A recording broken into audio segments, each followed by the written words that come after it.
The Birds, the Bees, and the Human Species. Written by Jerr. Dedicated to fatherless men. Introduction. The start of a book on sex must concern itself with base principles.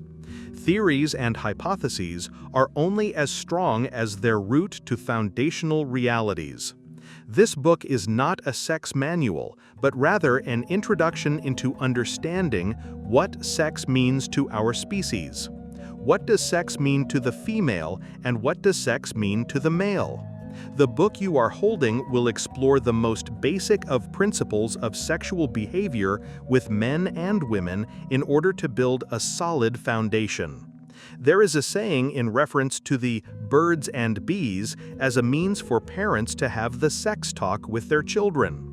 The truth of sex is not just something we hold as a human species, but rather a grand truth of all living things on Earth. A desire for opposite sexes to harmonize and replicate themselves from compulsion to biological imperative. The book will start small and then will expand out in scope once the base foundations of thought have been laid firm in mind.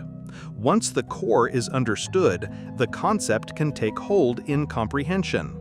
Some aspects of the book will seem moralistic in my explanations for the existing world and the state of sexual behavior. This does not mean that I view myself as morally superior as much as I view writing as an act of truth-seeking, regardless of my own personal decision-making and life choices. This means that I write to give the best possible advice for men who want to know the truth even if the messenger stumbles and falls. The responsibility I bear is that I give direction that leads to your success and away from your failure. We are an imperfect, fatherless generation who fear to speak because we feel we have no room to talk. Our tongues freeze up in our mouths only because we feel shame in our behavior. The bravery starts with speech. And brave thoughts do not require us to be perfect, but require us to be willing to share the truth regardless if it condemns ourselves along with others. Sexual. Beginnings. A man's genitalia are outside himself, and a woman's genitalia are inside herself. Men hold their sexual organ before their eyes to urinate from a young age. We look upon ourselves and aim our stream of urine out from our member.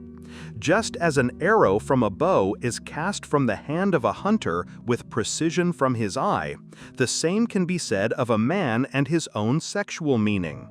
We objectify ourselves and environments by not only holding in familiarity our penises, but by controlling the flow of our urinations. A young boy will use his stream of urination in play as he focuses and directs the stream on objects. It could be the side of a tree, the side of a toilet bowl, or a leaf on the ground. The male sexual organ is outside the body, but within our gaze and exposed to the light of the world. It represents a casting of our will upon the world, just as arrow from bow. The casting of an arrow from a boy is a fear of imagination and will. We must point with our body and focus with our mind. To cast aim is to imagine. Before a man pierces the bullseye of a target, he must already see the arrow dead center in his mind's eye. His mind is already there, and his body must play catch-up. The same with a man and his stream of urination. He stands upright and tall with a view of himself and environment to direct his flow to where he gazes. All psychological meaning is built upon biology necessity. A man's own sexual psychology is conditioned by his own experience with his body. The way a man navigates the world is how he first learned to navigate his body. Men are visually based because our bodies train us to be visually based. We objectify women and the world around us because we first learn to objectify ourselves. The supreme object for a man is his own sexual organ. It is an object of not only necessity, but play, as the stream of urine is a biological representation of stream of consciousness. The hand that holds the penis becomes like a hand that holds a tool that performs an objective mission of relief. Holding the member, aiming, and directing the stream are all experiences within the male gaze, therefore solidifying its meaning within the male's sexual psychology. The most intelligent predators in the animal kingdom are the ones that spend the most time in play. Play is an experimentation of the configurations of self with the configurations of environment. The human male learns to play with his environment from his beginning years with his own stream of urination based on the direction of his mind's eye. What would it look like wet? What would happen if I peed on that? How much of a splash would I get if I peed farther or closer to myself? All these questions go through a young man's mind as he experiments with his own body with the environment that surrounds him. Even a father or mother will teach a young boy about aiming his urine in a more precise way as not to splash on the lid of the toilet or outside the bowl. The play with urine becomes a game with rules of precision and focus. New objectives form as mastery is pursued. A human female's sexual organ is hidden from her sight. Her member is within her body and minimally outside, unlike the male. She does not need to hold, direct, and aim her stream of urine. Her main concern is squatting in such a way as to avoid urination upon herself. She must trust her pose with her entire body and not just her hands to allow her to splash below and not upon herself. Her sexual organ and stream of urination is beyond her eye, which diffuses the meaning away from a clear objective to one of holistic understanding across her whole body. A young woman is trained to hold more meaning in her imagination and not the objective reality with her eyes. She must hunch down close to the earth to relieve herself, which is a further blinding of her visual gaze upon the world. Close to the earth and urinating from an unseen area of her body, her stream flows out beyond her eye and only can be discerned by subtle intuitions within her mind. This biological training influences her to rely on intuition and playful imaginings of possible meanings. Unlike the clear objective of male urination with its visual play, a female's urination is one of pure necessity, devoid of play. The only thought is of avoiding splash on the hams of her body and clothes. She squats down closer to the earth in ritualistic display of oneness with nature, as opposed to the male who stands above the earth to gaze upon what he seeks dominion over with his stream. The inbuilt aspect of biological play informs a male's sexual selection, which I will discuss later in this book, and the inverse lack of biological play informs a female's sexual selection. The female who must urinate beyond her eye will naturally fetishize the importance of intuition over objective rationalization. Her own genitalia that is unseen from her eye will inform her psychology to view her body as a lightning rod of sensations, to pick up on meanings that a male gaze could not understand. She will romanticize emotional intuition over objective rationalization, because her body trains her to do so. What cannot be seen or understood with eyes will be viewed as deep female wisdom. Women will innately feel at one with environments and the earth because they view themselves as sages to the climate of reality. The urinating squat of a female is like a prayer to feminine psychology of getting closer to nature by relief of mystery. A male's expression of urination is one in the light of his sight, while the female's expression is one in the darkness of her mind.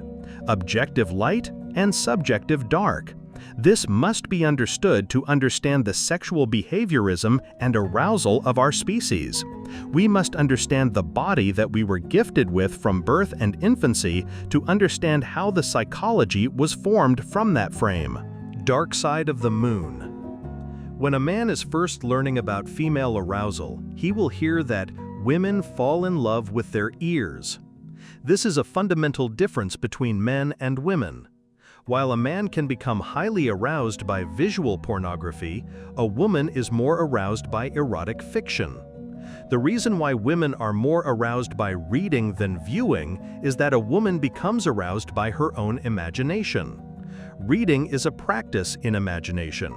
When a woman is reading a book, she will paint with the brush of her imagination the scenes she is exploring. While a writer will describe in detail the story and characters, it is the reader who truly forms the imagery in the mind. Remember, a woman's sexual interest is formed around her biological necessity.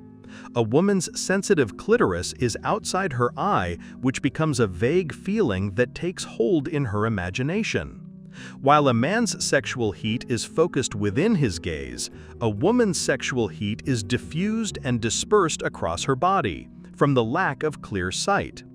What is out of sight must be understood within mind. The mystery of a woman's sexual organ places her in the dark of her desire. What happens when we are in the darkness? We must rely on touch, sound, and imagination. These three are the core framework of female sexual heat. A woman's confusion over the center of her heat imbues her in whole. This is why blowing on the ear of a female or gently touching her arm or her lower back can build sexual heat. Her sexual heat is blind and must be led by the one with sight. When a man is on a date with a woman, he leads her through the experience, and even will lead her by the hand as they walk. She is blind in her passion, and he is leading her to the heart of the mystery. The diffused understanding of her heat makes her electrified by the man who is certain in his own desire. His knowing touch melts her like butter on the toast of his sexual want. A woman cannot direct her own sexual pleasure no more than the blind can lead the blind. It is the certainty of a man's direction which allows a woman to feel safe in her submission. This involves the same amount of trust of someone without sight being led by someone with sight. The hand in the dark that takes another can either fill the heart with relief or terror. A woman's sensitivity brings high fear and high arousal. There are couples who role-play with blindfolds. But this is the fundamental state of a female arousal. It further places the woman in a passive state of submission where she must be led. All the senses beyond sight are heightened as touch and sound fuel erotic fantasy. Just as a blindfold requires trust, so does all female sexuality. A woman wants to submit in sex just as the blind wants to trust those who guide. But trust must be earned, which is the reason why a man's masculine frame is the psychological reassurance that women seek. It is common for women to describe their sexual fantasies as a feeling rather than an objective experience. A woman can say that she feels a warm uprising that washes over her like summer's tide on the beach. Does that sound sexual to a man? No. But to a woman, a warm blanketed experience describes her sexual heat that is diffused across her body. In the dark room of her mind, it is the surrounding air and the anticipation of a presence that builds the necessary energy of excitement. A woman is waiting in sexual passivity for the hand to reach out at her from the darkness. With eyes closed and electric feel, breath on neck, and a feeling of warmness of a hand yet to touch skin. It is the frozen anticipation of a mystery to be revealed that casts the deepest spell on a woman's mind. What is about to happen and the possibilities that surround. Million shattered pieces of sexual intent that spin around the erotic fantasy.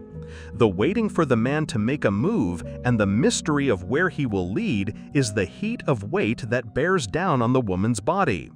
It is an undescribed passion that can only be articulated as a feeling. This is the same of a blind man describing a sunset or sunrise. Place him in the ray of light of a sunset, and he will describe the fading absence of warmth on his skin.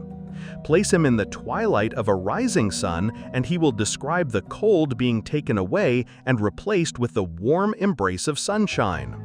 A man may be able to see the sunrise, but only a woman truly understands what it means to be embraced by its warmth. Sight and hunger. A man's sexual arousal is focused on his sight. It is the revelation of a woman's body that most excites him. The male gaze objectifies a woman's body as an instrument of pleasure. Men will excite in darkness. Truth is a battle between light and darkness. When we exist in the dark about something, we are ignorant of its true design. We conjure our own meaning with narrative creation to stabilize ourselves. A generation of men who were taught Darwinism, with its eternal conflict of organism in a battle of the fittest, were encouraged to surrender their ancient belief systems for one of cold combat. But the one aspect of conflict that men refuse to admit or understand is the conflict of interest between the sexes. That a female will have a separate interest from the male she is sexually interested with. The reason why some men refuse to believe that women have ulterior motives in sexual selection is that these men project the love of their mothers on the women they are attracted to. They will confuse the unconditional love of a mother to child with the conditional love of a romantic partner. Romantic love is one with a burden of performance, where attachment holds conditions to meet. Only once the conditions of romance are met can a female surrender herself to emotional attachment. When we want the element of surprise and the benefit of the doubt, we must keep someone in the dark of our true intent. This is true of business, war, and romance. A man who is reading this, who wants to believe in an unconditional romantic love, is a fool. What this type of man must realize is that conflict is not a bad thing. We must challenge ourselves to improve and grow in this world, and the human species benefits from the conflict between the sexes. Why would a female want to keep a man in the dark about her own sexual motivations and truth of sexual desire? Let us break down the sexual selection of our species from the root and climb up the tree of biological meaning. Humans are born to reproduce before death. This is the fundamental truth of human existence and why we are currently alive at this moment. A male is meant to penetrate a female with his semen, and the female is meant to bear the child of a male. This is the eternal truth that no one can escape from, regardless if they bear children or not. It is a truth that transcends us, which means we must humble ourselves to its root. With this in mind, all human behaviorism is based on sexual selection. All human motives have sexual meaning, regardless if they are having sex. The eternal battle of the sexes is one of power, of who has the true authority to lead our species. This question first appeared in the Garden of Eden, when Eve herself usurped God's authority and Adam followed along in obedience to Eve's will. From the beginning, women have wanted power over men, just as men want power over women. This was true 1,000 years ago, and it is true in our times, and it will be true in 1,000 years from our times. It is common for families to be divided between the will of the father and the will of the mother. This battle of will is the internal conflict between the sexes that exists eternal. A male and female are like two iron swords that sharpen each other through challenge. Why would a female want a man to be in the dark about her own sexual motivations? A man needs to think about feminine mystique as a mating ritual game that women play. They win the game either way, but it allows them to shift their strategy dependent on whether the man fails or succeeds in that game. The woman presents a half-truth and sees what side the man chooses. For example, a woman will say, "I want a man who is romantic, who buys me flowers and who makes love." This advice is for the majority of males. A man must remember that females want to reproduce with the strongest seed among men. This is a major reason why women fall into sexual heat around powerful men who lead others. They want to reproduce with a few select men at the top of the power hierarchy because it means they are passing on a strong genetic legacy that will be preserved further into human survival. This means that a woman wants to breed with a few and does not want to breed with most. So, when a female gives advice to men as a whole, she is giving advice to the men who she does not want to breed with. The surrounding horde of unattractive males must be pacified with illusions. But remember, a female sets up a game where she wins regardless. If an unattractive male plays by her rules, she will have power over him for her own advantage of resource. And if an attractive male ignores her rules and plays by his own rules, he most sexually arouses her into joining him. This is what a man must realize. It is because a woman wants two things in sexual selection, and she will give the advice that is most helpful for her. The problem with many guys is that they try to make sex special with romance and lovemaking to ground the passions, but forget to anchor sex to what is base. Remember, man is both higher and lower. We hold both heaven and earth within us. We strive above our animal nature, but we must never ignore its power. It is the animal that is the root, ground, and base of sexual desire. We can either bring civilization into the bedroom, or we can free ourselves of the sex anxiety that it brings. A man who wants to destroy his woman's fantasy is a man who must provoke her awake. This is what it means to truly take possession of another. They are hypnotized by our presence, and our presence overwhelms them. Shock and awe. It is like a glowing hand reaching into the darkness to seize us into its grip. A hand that reaches not only around us, but also through our body and mind. Total possession. The word I am about to use will offend emotional men, but this is the key word to electrifying a woman into the moment. The word is violate. But let us define the word first to understand how important it is for the sex act. It means to break or fail to comply with, or treat something sacred with irreverence or disrespect. But listen closely. Rape is wrong. Rape is tyranny and demonic. To violate a female in sex means to break the rules of a civilized behaviorism. It means to be not afraid to be dirty in sex, and to not be afraid to make a woman feel dirty. It means to cause indignation or "how dare you" feelings within her body. This arouses her from the provocation against her boundaries. For a female, the act of submission itself is a complicated form of indignation. Women hate submitting to the authority of men, but they innately understand that only through sexual submission can they achieve their highest pleasure. And this is why most women will agree to like being spanked as foreplay. Why would they enjoy being spanked? Is it because the body of a woman is a lightning rod of erotic passions and all her body is one single erogenous zone? Yes, but that is only a part of the reason.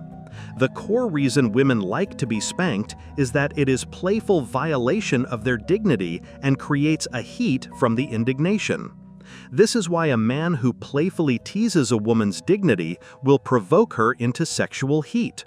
She is aroused by the "how dare you" acts that are committed against her sense of dignity. It could be spanking or having her suck on a finger. Sex becomes intimate the more it cannot be performed in public. A woman allows herself to be playfully teased in the bedroom exactly because it is a safe exploration of body violation. And the penetrative act itself is one of violating the woman's body and boundaries with our own.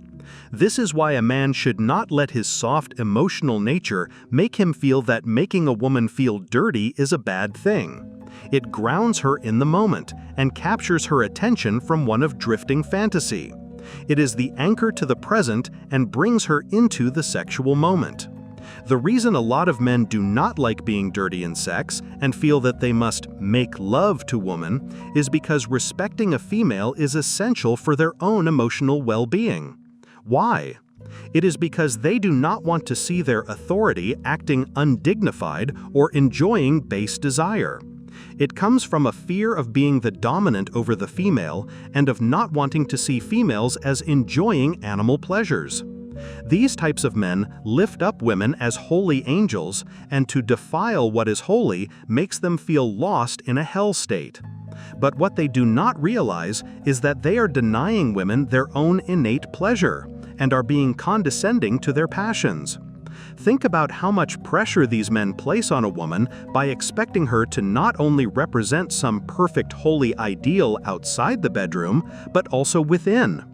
Their women's sexuality will be shut down from overwhelming expectations of purity and will hide themselves away in fantasy. This is why nice guys who make love are first cucked by their females' imaginations during the sex act before these females seek out the real thing to satisfy them. It is a man's job to bring a woman down to earth during sex and to make her think of him. It is the man's job to free a woman of her sex anxiety and to show her that there is nothing wrong with playing in the dirt. Part 5-2. Being free in the dark. Love means to lose sense of self. It means to bring in another person's identity into our own. The act of love is the act of letting go. This is the same for the sex act for men and women. While the male must let go, like an archer who must not be overly controlling with his arrow, the female must let go completely of herself to fall into sexual pleasure. She must be willing to fall in her submission, like falling into arms of another. It is one built on trust. A female must trust a man's sense of self enough to let go of her own sense of self. This is what the act of submission means to woman during sex. She must feel safe to let go in order for her to achieve pleasure. When a woman is guarded and refuses to let go of power dynamics, she is preventing herself from falling into not only love, but also heightened arousal. The core of sexual dysfunction for a female and a male comes from sex anxiety. Both are different. We will first discuss the female's sex anxiety. The first aspect of her anxiety is the fear of losing control. This is based on her own deep reproductive fear. Remember, a female must submit herself to penetration from a male to become pregnant with his seed and to bear his child. What this means is that she must deem this man worthy of her complete body transformation of her flesh as it balloons and expands. This deep fear calls out from the darkness of a female's subconscious mind. A body horror that first whispered sex anxiety with its blood-soaked mystery at the beginnings of her womanhood. The calling of animal change in her womb that would force her to biological possession. This is the fear that echoes loud in a woman innately that makes her hold tightly to the reins of control in the sex act. Women must let go of the barriers that keep them from this primitive mystery in order to allow themselves to be penetrated. It is a system of control upon control that makes them safeguard their sex. But also, it is the surrendering of control that brings them the sexual heat and wet acceptance needed for mating. The female with her weak sense of self is designed for submission to the strong sense of self in the male. The remaining fragments of her identity are clung onto during sexual selection until she forms emotional attachment to the male. This is when a female will align her identity with the male by copying his tastes and philosophies. A man will notice this when the woman he is dating will like the same food he likes, like the same music he likes, and will begin a slow imitation into his desires. It is all by design in our species and brings harmony to our sex. Women desire calm and confident men in sexual selection because the calm and confidence are the opposite to their innate anxiety. The display of calm composure and certainty of will that most excites a female on a date is a precursor display of the male's low sex anxiety. A woman craves a man to lead her through sex without anxiety. She craves to be with a man who makes it easy for her to let her guard down. This is because her guard must be down for her to become wet in heat for his penetration. The wet excretion from a female's vagina is the lubrication for reproductive access. Access that must be biologically deserving in the preservation in our species. But there is another reason that a female will have sex anxiety. This comes from a female trusting her authority more than she trusts men's authority. When women become ideologues to their own feminist mission of female supremacy, they are abandoning their own pleasure. Men will notice that dominant females in social interactions will try to drag that same power dynamic into the sex act, as they attempt to lead the male through sex. These types of women will celebrate being on top, and will encourage males to perform oral sex on them in submissive supplication. But what these women refuse to admit is that they are afraid of losing a control and power during sex because of social conditioning from feminist empowerment. It increases their fear of loss of control, which makes their sex even more guarded than other women. Instead of surrendering themselves to animal passion, they try to civilize the act with their ideology. A major reason that feminists will have dead bedrooms, and why feminist men eventually become cucked by their women. Their sex acts are highly guarded of a female's sense of control and power. The same control and power that acts as barrier to their reproductive necessity. Just as clothes must be shed in sex, so must psychological anxieties. When a female clings to her authority and sense of self in romance and sex, she is holding tightly to dysfunction. A major reason why a female would want passivity and inflated egos. The innate uncertainty a woman carries about her sense of self and sexuality creates a dark void of confusion in her psychology. When something is nothing, it also simultaneously becomes everything. Without clear objective borders to frame a thought, it becomes all things to fill the imagination. This innate uncertainty over the sex organ and her hormone flux creates a whirlpool of indecisiveness that keeps in her option paralysis. Why are women passive in sexual selection? The biological reason is that they are voids waiting to be filled. But why are they not voids waiting to engulf the objects of their desire? It is the psychological confusion they carry which makes them frozen in sexual decision. The male has a clear focus on his sexual member, which creates a focused psychology on objective meaning. He is the penetrator who must bring decisive meaning to passive confusion of the female. But this also takes us to why a female has a bluffed and inflated sense of self to cover the innate weakness. The one who must wait in passivity for salvation only has the narrative to control. Men cannot complain about a world that is waiting to crush them because they must overcome that world for sexual success. On the other hand, a female does not need to overcome the world for sexual access, but merely needs to present herself to it. Being versus becoming. If the world rejects her, then it is the world's loss. She is complete and perfect. She does not need to change for the world needs to change itself to accept her. This is supreme arrogance in sexual selection from the lack of humility needed for adaptation. Women do not want to adapt to a world that rejects them. They will shame and gaslight the world into forming itself around their own weakness. Man starts at the bottom of sexual selection and must conform himself to the rules of a female's expectations of his burden of performance. This is why an overweight man who lives with mama will have a challenge in sexual access, while an overweight female who lives with mama will still be able to secure sexual access. A man must admit that he is a failure in sexual selection and humble himself by adapting to a system of rules that goes beyond his own existence. Sexual selection for a man is like climbing up a mountain, whereas sexual selection for a woman is like sliding down a mountain. One is more challenging than the other, and one is more passive than the other. But the core reason a woman can be passive and arrogant in sexual selection is that she is more willing to wait. This comes from her being an egg-carrying nester. Many females can go into a sexual hibernation while they wait for a high-value man. Most men are sexually thirsty, which means they are more willing to lose in sexual negotiations, which further gives power to women. This is why a woman can put a steep burden of performance on a man, but shrug any burden of performance a man may try to place on her. The passivity of a female in sexual selection comes from a place of privilege. She expects the man to sell himself to her because she knows that she does not need to hustle for sexual access. A female merely needs to go out in public and men will approach her. She will reject a series of male attempts that do not meet her high requirements. The female's body is her instrument to attract the male gaze.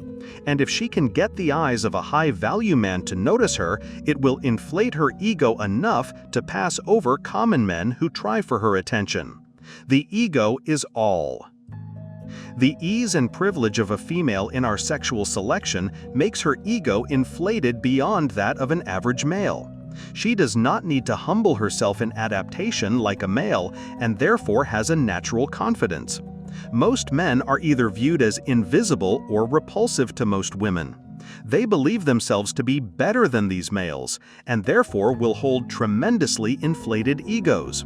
But what a man must realize is that the inflated ego of a female is similar to the ego of a narcissist, a swing of overcompensation of the slave who becomes master. The inflation comes from lack of testing and covers over the true hidden weak sense of self that females innately hold. This is why men who nag or tease women will increase their arousal and interest. A woman holds high amount of confusion over her identity and has natural low self-esteem over her body. The reason why she has a weak sense of self is that lack of clear objectification of her genitalia confuses her from a young age, as well as the irrational emotional feeling of her hormone flux during puberty. Added to this is the monthly curse of menstruation, which brings body horror to a woman when she is first coming into her womanhood. Sex is a negotiation. The only unconditional love on earth is a mother and her child. A woman will forsake all conditions because her child is an extension of her own self. When a man confuses the love of a mother with the love of his own girlfriend or wife, is a man who is confused. These types of men are in a mother-son dynamic with their women and will view it as an offense against the idea of true love to think about their romantic relationship as a series of negotiations. But what these men do not realize is that a female never surrenders her expectations of a man's burden of performance. These men will allow their females to get fat, not clean the home, deny them sex, and have a disrespectful attitude because they think being self-sacrificing is somehow moral in romantic relations. What they do not understand is that they are on the losing side of a negotiation. They think it high-minded to forsake their own negotiation while letting the female win their negotiations. There is a steep burden of performance on a male in sexual selection, and that same burden is expected to be maintained in a relationship. If a man loses his job, loses his mind or mojo, he will be abandoned by his woman. Does that sound like unconditional love? Of course not. Romantic love is one of conditions and expectations.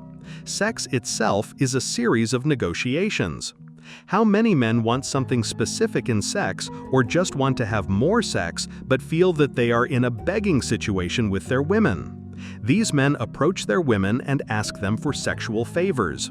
These men try to initiate sex but are rejected. Does that sound like unconditional love?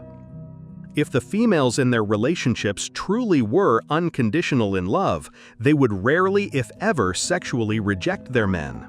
They would give their men what they want because they love them and want them to be satisfied. But what we see in most relationships is that a woman becomes accustomed to rejecting her man in sex. Either she controls the time they have sex or she controls what positions they perform. She is the one in power, and the man is the one left in want over his desires. The sooner a man realizes that life and love is a series of negotiations, the sooner he can sharpen his power of negotiation to get what he wants from both. What a man must realize is that a framed man in a relationship is never sexually rejected. If a woman is tired or on her period, she will still want to suck a man's cock to satisfy him. Only in rare situations where the woman is sick with flu or other circumstance is sex postponed. It should not be considered normal for a woman to sexually reject a man in a relationship. She will lose respect for the man who she can easily deny sex. Remember, a man's burden of performance must always be maintained, and this is why he must place a burden of performance on the female as well. If a man is healthy, he should be craving frequent sex to satisfy his passions. "But Jerr," a voice calls out, "I asked my woman if we could have sex tonight. She said maybe, and then she said she was too tired when I asked her again." Men who try to bargain with women about sex will lose negotiations. The worst way to approach sex is with verbal asks. This allows the woman easy rejection based on her whims and energy levels. But what a man must realize is that the act of asking itself is viewed as weak to females, which makes them lose arousal for sex. Remember, a woman wants a man to be brave, bold, and assertive. This is the symbolic elements of the cock that must penetrate her boundaries. When a man assumes silent consent by initiating his sexual desires, will allow the female to be free of the responsibility for the act in passive surrender. Think about it like this. When a man verbally negotiates with a female about their sexual behavior in a relationship, it places authority and responsibility upon her for their sex life. He pushes the authority upon her by allowing her the opportunity to decide both their sex lives. But when a man does not verbalize his sexual behavior, but merely initiates his desire, allows a woman to surrender without argument. Let us go into the mind of a female and listen to her own thoughts. Follow along and behold. "Jim, hey sugar pie, want to have sex tonight?" The woman named Susan thinks, "Why is he asking me and not just taking charge? This is weak behavior. I am getting turned off. I wish I could just be swept off my feet by a man who is bold and not afraid of his own desires." "Susan, it's been a long day. I have a lot of housework to do and I have a migraine." "Jim, okay, what if I help you with dishes?" Susan thinks, "He is so desperate for sex and now..." Freedom from doubt. A female holds high amount of doubt about her body. This is because women innately understand that they are dependent on the objective male gaze for external validation over their own value in sexual selection. Women will deny this and will complain about the male gaze, while reasoning that they work on their beauty for their own benefit and not the benefit of men. They shine themselves for not all men, but only a few, like a jeweler who showcases diamonds for select clientele. A female from a young age will have a strong desire for male attention, and when her body matures, she will notice and feel validated by the increase in attention. This will inflate her ego, but at the same time makes her fragile to the loss of attention or the criticism of her fragile sense of beauty. While compliments inflate our ego and can feel good, they can also make us dependent on the opinion of others. This is the crux of a female's psychology in sexual selection. She has become dependent on the external male gaze, which artificially puffs up her sense of self until the gaze is removed or dismisses her. When I say a female has a weak sense of self, what this means is that a female is more reliant on the opinion of others to validate herself. She uses others as a way for emotional regulation. This is why women are inherently collectivist, which makes their individual sense of self weak, and why a female romanticizes finding herself because she is perpetually confused about who she genuinely is. She holds tightly to others socially because she guides herself based on the will of others. Women are like the blind leading the blind. The male gaze is their greatest enemy and their most dear friend. They war against what is foreign to their own personal experience. The objective male eye. An eye that deems them worthy of sexual attention or casts them away as undesirable. The eyes of a king who passes them over for another. They curse his eyes and all men when they are made to feel invisible by what cannot see them. They look in the mirror and examine themselves closely to what the male eye sees and what it ignores. They examine the visible females and what form they have so as to form themselves into the same design. Or they indulge themselves in fatty delights, curse the desire of the select few men they truly want, and settle for the desperate horde of male suitors they would otherwise ignore. These women will mock attractive females and the male gaze that forms them only because they are left in the darkness of their frustration.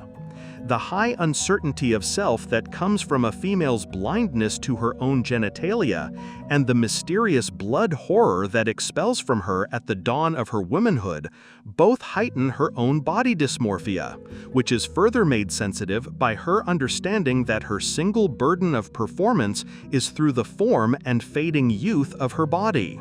This causes a female to fall into high self-consciousness as her body becomes a prison of the male gaze and of her own biological imperative to sacrifice it for reproduction. And this takes us to the sex act with its naked vulnerability. Both sexes disrobe of their civilized coverings and expose their bare animal forms. This brings high amount of anxiety as clothes have represented a hiding of shame since the dawn of time. A shame in being exposed as just another creature in similarity to other mammals, with male and female sex organs. A shame in the surrender of the body into animal passions. This is why a lot of men have anxiety over showing not only their naked body, but also in breaking away from the missionary position, with its high animal denial. A denial based on anxiety over the shame of falling into base desires. The female, who already holds tremendous body anxiety, will only be further thrust into self-consciousness with a male who drags his own body anxiety into the bedroom. This is the fundamental reason why women look for confident men with leadership skills. They want to be proudly led through the sex act with a man who holds no sex anxiety. Also, females are reassured by men who are not anxious over body functions, which calms their own body anxiety. A man who farts in front of his female is in fact reassuring her of that body shame. His gross acceptance of his functions allows her to hide behind the display in her own feminine body denial. She remains ladylike only because the man allows her to hide behind his public display of indecency. The sex act itself holds an intimate display of indecency that would bring public shame. We hold collective shame over the sex act as a species because Part 8. Walking the line. A man's sex anxiety comes from self-consciousness, but unlike the female who must be free to let go of herself completely, the male must exist in two worlds. He must both be above his animal passion as well as inside it. A woman is innately dual in nature and must learn to let go of both, whereas a man is singular in nature and must learn to be dual. This can be compared to a hunter who must not only understand himself, but the game he is seeking. To lead others, we must understand their minds while existing above their thoughts. A man must surrender himself to animal passion while being conscious enough to direct the experience. It takes a relaxed focus, just as a tightrope walker must be relaxed while focused. What happens if a man begins to shake just thinking about walking a tightrope? His jangled nerves will not even let him step without failure onto the line he wishes to cross. This can be compared to the man who is too nervous to seek his bold pleasures in the sex act. He stumbles over the thought of his desire. The nervous response collapses his intent into erectile dysfunction. The performance dies behind the curtain before it can reach the spotlight. He is too afraid to initiate the performance because his fear has shown him failure before attempt. This is when men cannot achieve an erection. They collapse themselves from fear. They are too much in their minds to reach their body. They are frozen and paralyzed by the thought of failure that the thought of success remains out of reach. This is not to say all erectile dysfunction is psychosomatic. Sometimes a man's own blood has become stagnant within him, which causes circulatory issues.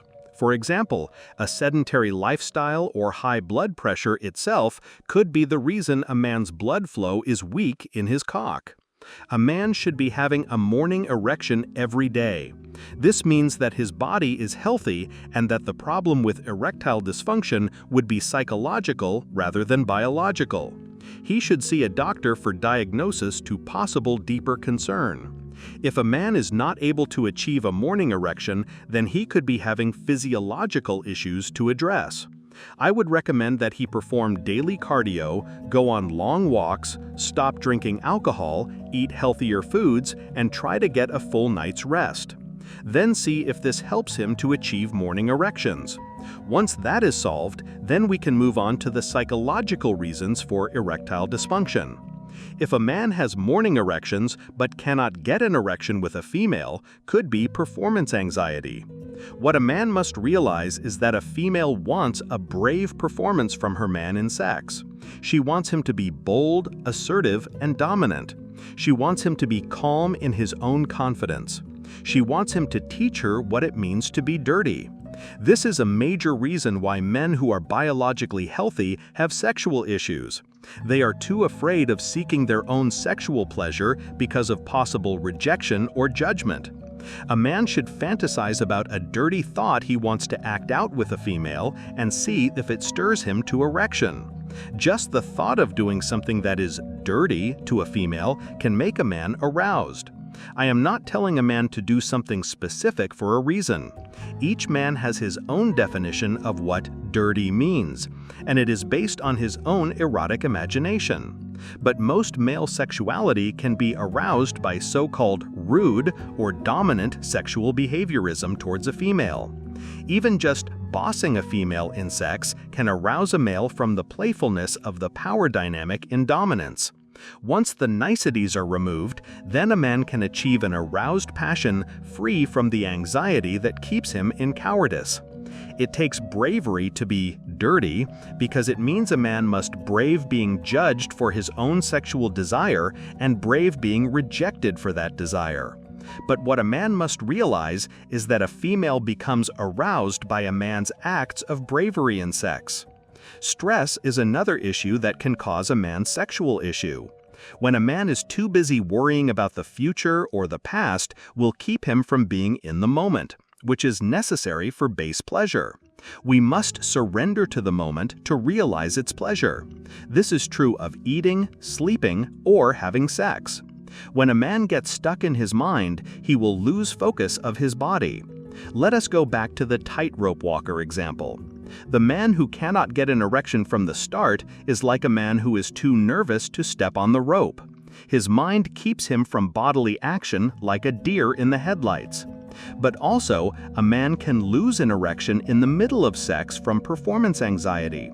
This is like the tightrope walker who gets to the middle of the line and looks down only to lose his balance. Feasting in confidence. All base pleasures are rooted in animal complex. This complex has the biggest impact on our behaviorism. We are either in fight, flight, or freeze. Our sleep, our sex, and our eating habits are linked to our innate reaction toward others and the world that surrounds us. In The Wall Speaks, I broke down each as raging bull, fight, flighty bird, flight, and paralyzed bear, freeze. The two that have the biggest negative impacts on sexuality are those that hide from confrontation. Let us break down what it means to be in flight or freeze in regards to sexuality. To get a better understanding of sex, let us focus on eating. All base pleasures are more tied together than most think. If an animal is eating quickly, it comes not just from greed, but in the anxiety of its food being taken away from it. Animals will eat fast when they hold feast fear. The anxiety of having the food removed or being forced off the food will make an animal eat in flight mode. When a creature moves through its environment fast and eats fast is a sign that the creature is trying to secure resource or preserve itself from danger. If a man is used to eating fast, walking fast, and talking fast, he is in a fear state. A man will eat fast because he is unconsciously afraid of his food being taken away. A man will talk fast because he is unconsciously afraid of being interrupted. A man will walk fast because it is a defense mechanism against surrounding predators. This is like a boy running home from school because he is being preyed upon by violent bullies. All of these anxious behaviors can influence a man's own sexuality. How? His flight mode will make him prematurely ejaculate. He will think that he must impregnate the female as quickly as possible before he is moved off her by a stronger male. It is an unconscious reproductive fear. He is trying to quickly preserve his biological legacy before he is killed or before his female is taken away from him. This is one component to premature ejaculation. Another is that a man is highly sensitive to external stimuli from that same flight mode anxiety. Think about it like a prey animal whose heart begins to beat in rapid rhythms only from the touch of a predator. A rabbit or a mouse's heartbeat will thump in high fear from the stimuli from unfamiliar touch. The man who has premature ejaculation in sex will be overwhelmed by the touch, sound, and visual of the female as his system goes into overload. The weakness from this state is that the man's nervous system is in imitation of small prey, and the flight mode makes him ejaculate from that state of anxiety. A man in flight mode will be easy to arouse and easy to orgasm. He is like a flighty bird that must descend quickly for food only to be scared away when others approach. This is the fundamental reason why anxious behaviorism in a male turns off a female. She is unconsciously thinking, this man is in flight mode, he would quickly try to impregnate me and then be scared off by a stronger male. But not only that, remember, anxious behaviorism is like injured splashes in the water that attracts predators. The more anxiety a man projects, the more he will be seen as in fear and therefore easy prey to those seeking it. This is why a female will become highly anxious with an anxious man. She knows innately that he is attracting predators to himself. The man in freeze mode is like a paralyzed deer before headlights. The external stimuli make his sense of self collapse as he surrenders his consciousness to the fear before him. This is a man who creates splashy movements with other men in flight mode, which attracts them as predators to himself. A major reason that paralyzed deer archetypes are high in intelligence. They are passive voyeurs to reality, which causes them to become sensitive observers to the failures and success of others. While they are wise enough not to make splashes in the water to attract predators, their main strategy is in playing dead, which causes them to lose opportunities to secure resource. The role play of death robs them of all opportunity of life. Unlike the flighty bird type that eats in anxious fear, the paralyzed deer will forsake food itself. This is what truly makes him safe from the predators. He opts out of competition completely, which causes a false safety. When a man is in freeze mode under stress, he will lose his appetite in base pleasure rather than greedily indulge in them. The high stress will cause him to fast, in not only food but also sex when the fear overwhelms him. This man's body closing the gap. The heat of desire in a female's body is the anticipation of touch yet received. She is one single erogenous zone that is sensitive to the surrounding climate. Her body is in touch with the environment from its hypersensitivity. The mystery of her sexual organ expands out over her in entirety. Her mind has been conditioned to be in wait of the revelation of mystery. This is the ultimate tease to her sexual pleasure, the possibilities of what could happen and where she will be led. Her sex is in waiting for direction to unknown destinations. When a woman is touched by a man, she can feel it across her whole being. When a woman is eyed by a man from afar, she is lost in her imagination over what his touch may feel like. This is why females are ultra-sensitive to the leering eyes and unwanted touches of men. They do not want to be possessed by unwanted advances. The gaze of an attractive man can send a shudder of excitement through a female, while the gaze of an unattractive man can send a shudder of repulsion. What a man must realize is that there is energy in the space between two objects. The shudder is already there inside a woman, but becomes either pleasurable or unpleasurable, dependent on how the man reassures or incites female reproductive anxiety. When a man is with a woman, she will be sensitive not only to what he does, but also what he does not do. Her mind is racing about the possibilities of his desire being fulfilled by his touch. The air itself that surrounds a woman will be electrified over the possibilities of sex. This is why a framed countenance on a man acts as sexual role play. A female can feel the energy in a man's own restraint, which builds arousal across her body. Women do not just pine for men in a physical absence, but also pine for men who act framed in their presence. When a man places his hand on a woman's leg or gently touches her hair, can send a thunderbolt through her body and arouse her genitalia. The body of a female must be teased properly to build her erotic tension. Touch itself builds and breaks erotic tension, build and release. This is why a man can build such an amount of erotic tension in a woman's body where she is thinking, "Take me already." She is wanting a release to the erotic build. The male uses his visual gaze to build his own arousal, whereas a female uses her imagination, lack of visual, to build her own arousal.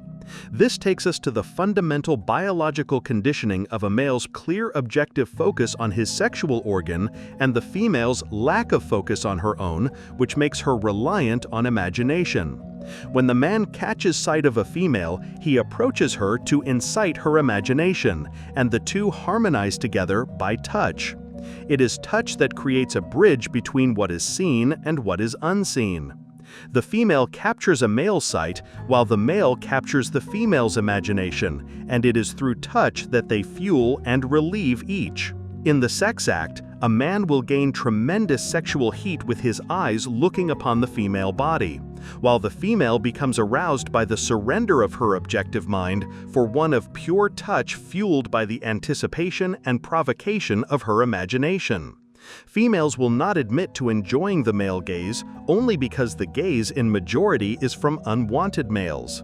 But the male gaze itself from a rare male validates a female's sexual value and causes her to imagine sexual possibilities along with the male who is looking at her. The female is in the dark of herself from biological conditioning, which makes her dependent on the gaze of a male to discern her own sexuality. This is why a young woman who is maturing in her body will begin to feel validated by the male gaze, which causes her to begin to play with aesthetic beauty to further draw the gaze to her. She will spend countless hours before the mirror in imagining what the male gaze sees so as to further entice it to her form. The vanity of a female is based on her trying to get in the mind of the rare male gaze she wants to attract. Her time spent before a mirror is role play to the innate objective gaze of males. She wants to see what the man of her dreams sees. She wants to cure her inherent blindness and so trains herself in objective sight. The mirror fascination of a female is based on her innate biological blindness and her reliance on the male gaze for her own sexual selection. What does a man see, and how can I attract his eye? This is the unconscious rules in her mind that leads her to body flaunting, mirror gazing, and face painting. All of this is to build erotic tension in males. But the irritating reality for a female is that it also attracts the majority of disgusting males that surround her. When women say, "I hate how men leer at me," what they are saying is that they— Section 11. Above the fear.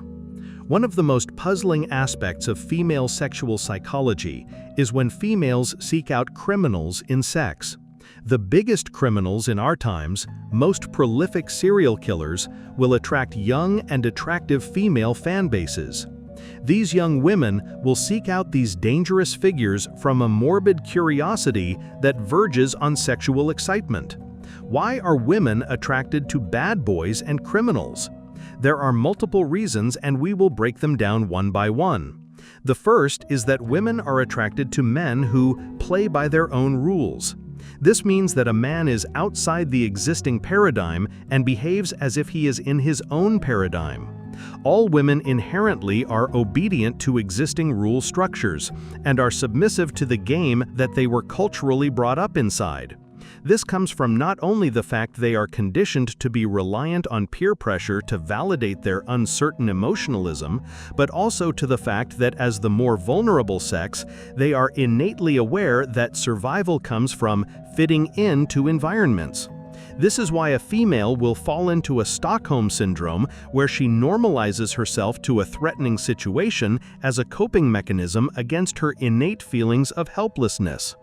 A major reason why women are attracted to bad boys and rebels is because these men symbolize a freedom from fitting in, which overwhelms them. While a female is psychologically imprisoned from peer pressure and social obligations, the criminal represents someone who is only beholden to self and is free of those suffocating burdens of socialization. The antisocial behavior of a criminal is seen as an act of freedom from the restraints of fake niceties that hold social communities together. The selfishness of a male in sexual selection is viewed in a positive light by females because the females view themselves as benefiting from the greed of these potential protector providers. They not only will share in the selfishly gained resources, but also share in the freedom of the unrestrained identity. But let us dig deeper. What is the mind of a leader? It is someone who is more certain of their own reality than the perceived reality of their followers. The reason why a leader does not fraternize with his followers is not just that the mystery of his power increases respect, but also that solitude allows him to perceive himself as uniquely separate from the group in order to lead them. A reason why Moses and Jesus Christ both fasted in solitude before assuming a new role as leader. This is symbolized as Moses going up the mountain to be alone with his thoughts. A separation of his thoughts from groupthink, but also in order to see the group as small, like ants below him. The symbolization of a king on a high throne or the leader on top of the pyramid of power hierarchy. To lead others, we must be above them in thought. This is why when a leader does not fraternize with his followers, and when he is not easily controlled by their moral judgments, he is viewed as strong to the role he must play. Women are attracted to criminals and even serial killers because these men trigger the desire of leadership in sexual selection, even if it is confused. The most hardened criminal views himself above the law and above moral systems. He places himself as a god among men that is not bound by the same rules. This high degree of self-assurance and confidence becomes like a mojo scent that pulls a female into a man's orbit. But we can even dig deeper. To be above mankind is to not be confined by what they are confined by. And what is a female confined by? She is imprisoned by guilt and shame. Social shame is the biggest controllers and influencers of female psychology. This is why we see a rise of race and class guilt that is used to shame people into submission in our times. It is a common feminist tactic for power gain in using her own weakness against others. The hardened criminal archetype is a man who does not let social shame control him into submission and who feels little to no guilt over his own selfish behaviorism. A female wants to be possessed by a strong man's frame because she wants to identify herself with his own confidence. Women are sexually drawn to criminals because they want to identify with the freedom from shame and guilt that these types project. These men are not controlled by the common group dynamics that are suffocating to female psychology. These men give off key behavioral elements of leadership qualities that confuses women into arousal.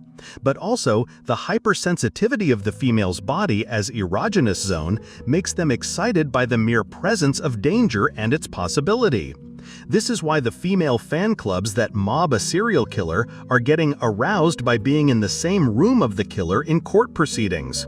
The playful aspect to danger can be likened to someone who wants to have a dangerous animal as pet. It is an imitate connection to a killing machine. Section 12. What a woman wants. Since a female is the physically weaker and more vulnerable sex of our species, she must rely on her wits to gain advantage. Women innately understand that a physically larger male can be easily controlled through emotional gaslighting. A man can be a giant, but will surrender this authority to a woman. In fact, a lot of women in our times control men through guilt and shame tactics. What a man must realize is that unconditional love only exists with our mothers. And the only reason why they have unconditional love is because they see themselves through their own genetic legacy.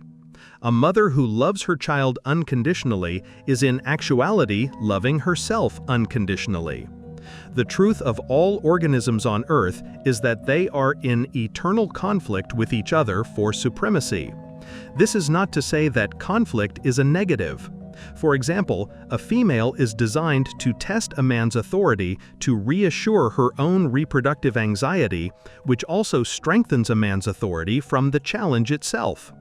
And the great burden of performance the females of our species place on males, the stronger males become to meet those demands. Remember, it is women who create male supremacy by the burden of performance they place on men. But absolute power corrupts absolutely. The corruption of holding too much power creates a disharmony between leader/follower, which causes chaos. When someone abuses their power, what they are doing is acting in greed over their advantage, which inspires resentment over their tyranny. Kings fall this way in revolutions, just as husbands lose control over their families. The hand that holds too tightly to power loses its grip. The greed is a sign of anxiety, just as an animal eating in fear. It is a short-term indulgence in the moment because of a fear losing control and resources. How does this apply to sex? In our times of female dominance, we see a rise of the burden of performance that women place on men, while shrugging all performance on their side. A female in a place of power will be free to place high demands on what she expects from a man in sexual selection. But if a man openly discusses his own demands in sexual selection, it is seen as preposterous. The man is even shamed for having any standard in sexual selection with women. Women in our times can say, "I want a man who makes more money, taller, successful, ambitious, physically fit, has all his hair, spoken without shame." What is the response to this high expectation and standard that women place on men? Get the best deal you can. You go, girl, etc., etc. A woman is not shamed for her own high expectations that she places on men in sexual selection. Why? Because that level of arrogance comes from the corruption of too much power. This is what men must realize in our times. Women are encouraged to be greedy in sexual selection for the absolute best deal they can get, while at the same time shaming men for having any burden of performance for them. Do women encourage each other to blindly pursue love in sexual selection? No, of course not. A female is looking for a protector-provider who can ease her reproductive anxiety enough for her to feel safe in pregnancy. She has a long list of conditions that a man must fulfill before she becomes emotionally attached to him. Note that. A woman's love is conditional. If a man fails to meet the high burden of performance in sexual selection, a woman will magically fall out of love with him. If a man does not meet the burden of performance from the start, he will not even be seen by women. His failure to meet conditions will make him invisible in sexual selection. But remember, a female's greatest power is through emotional manipulations. A woman can make a man believe that his love must be unconditional, while her love is highly conditional. This is why women can freely talk about the burden of performance they expect from men, while shaming a man for even saying he has one single expectation for a woman. And what is most emotionally hurtful to women? The truth. This is the same for us all. It is the truth that most hurts us because it reveals something beyond us. When a man is attracted to a young and attractive female, what he is attracted to is her health and fertility. Two things that majorly damage a woman's fertility is age and obesity. It is common for morbidly obese females to have fertility issues. The truth of our species is that men are attracted to fertile women and women are attracted to men who can make them feel secure while bearing children. This is why a female's burden of performance that she places on a man falls into a mix of protector. 13. Sexual humiliations. The world is an eternal conflict. The poor get poorer and the rich get richer. The large eat the small, and the weak are preyed upon by the strong. This is masculine frame. This is the fundamental truth that most offends women and their emotional worldview. It is cold and unforgiving. I learned from a young age what being a sexual threat means in life. A boy who is half-blood to siblings or adopted will be unconsciously seen as a sexual threat and will be treated as an outsider. All men hold some sexual anxiety over other males, but men who are separated by blood will hold even more sexual anxiety. This sexual anxiety will be heightened in mixed families where stepfathers, half-siblings, and step-siblings must coexist. Growing up, I was raised along with half-siblings where we shared a mother but had different fathers. I was the lone child from my father and mother, which meant that I was unconsciously viewed as a product of our mother's cucking of my sibling's father. This caused an innately hostility, and overcompensation managed the hostility from that sex anxiety. When a boy is truly genetically alone in a shared litter, he will be treated as outsider regardless of conscious thinking. This meant that I was the symbol of a theft of not only the previous position of baby from my mom's previous litter, but also a living symbol of the sexual threat of my own father. My older brother would make an effort to diminish my sexual confidence with public humiliations and would play jealous games between us and our mother. This is not to say that my brother does not love me or that I do not love him. The point of this is to show unconscious animal behaviorism in sexual selection. But he, without doubt, would single me out for emasculations. Constant teasing and testing of my sexual confidence. There was, without a doubt in my mind, a sexual insecurity between us. But I also realized that the more he would attack me before women, the more the women viewed it acts of sexual threat, which only gave me power. Women are more aware of men showing sexual insecurity than men themselves. While I was mixed blood, which is an inherent threat, this sometimes can occur even in brothers who share both parents. We call this a pecking order, where an older brother will become domineering to his younger brother. The establishment of a pecking order is that the older sibling fears losing sexual dominion over his younger sibling. When an older brother bullies his younger brother, what he is doing is reaffirming his authority over the younger one with physical and psychological warfare. But at the root of this behaviorism is sexual anxiety that causes the older to condition the younger into a state of submission. The older male is wanting to secure increased sexual access with females, and this means he will try to emasculate and subjugate his younger brothers. This behaviorism is more overt in mixed litters where fathers are different. A reason for this is that the new father sexually humiliates the previous father by his sex with the mother, and any children that come from that new union will be living symbols of cuckoldry. There was always a tremendous amount of sexual anxiety during my youth from this situation. Not only was I a lone child from the union of my father and mother, but also this mixed litter was raised with a stepfather, which added a further sex anxiety to the upbringing. All dominant behaviorism between males is based on sexual selection. This unique upbringing allowed me to study sexual anxiety and to discern what made myself a sexual threat to others from my outsider role. My fatherless childhood conditioned me into a Machiavellian outlook on existence from the reality of others' cold animal behaviorism. This is usually why orphans will become hardened into cold survivalism, where they feel zero guilt in psychological manipulations for their own gain. It is from being forced to be closer to the animal of our sexual selection where they must experience being seen as a heightened threat to other men. Biological fathers are incredibly important to a boy's psychology for the reason that it is a rare circumstance where a male shares sexual power dynamics with another male. When a boy is viewed a sexual threat from being fatherless or being raised in a mixed litter, he will see clearly the threat that he has on his environment, and what other males view as holy to their own dignity, their sexual pride. We have countless examples in our times of males emasculating other males to make themselves feel sexually dominant. They belittle those they view as a threat as a showy display of prowess. Have you ever been sexually humiliated, emasculated, or bullied by other men? Section 14. Freedom from monogamy. The rise of careerism among women in civilization in our times is fundamentally about a woman's discontent with the majority of male options in sexual selection.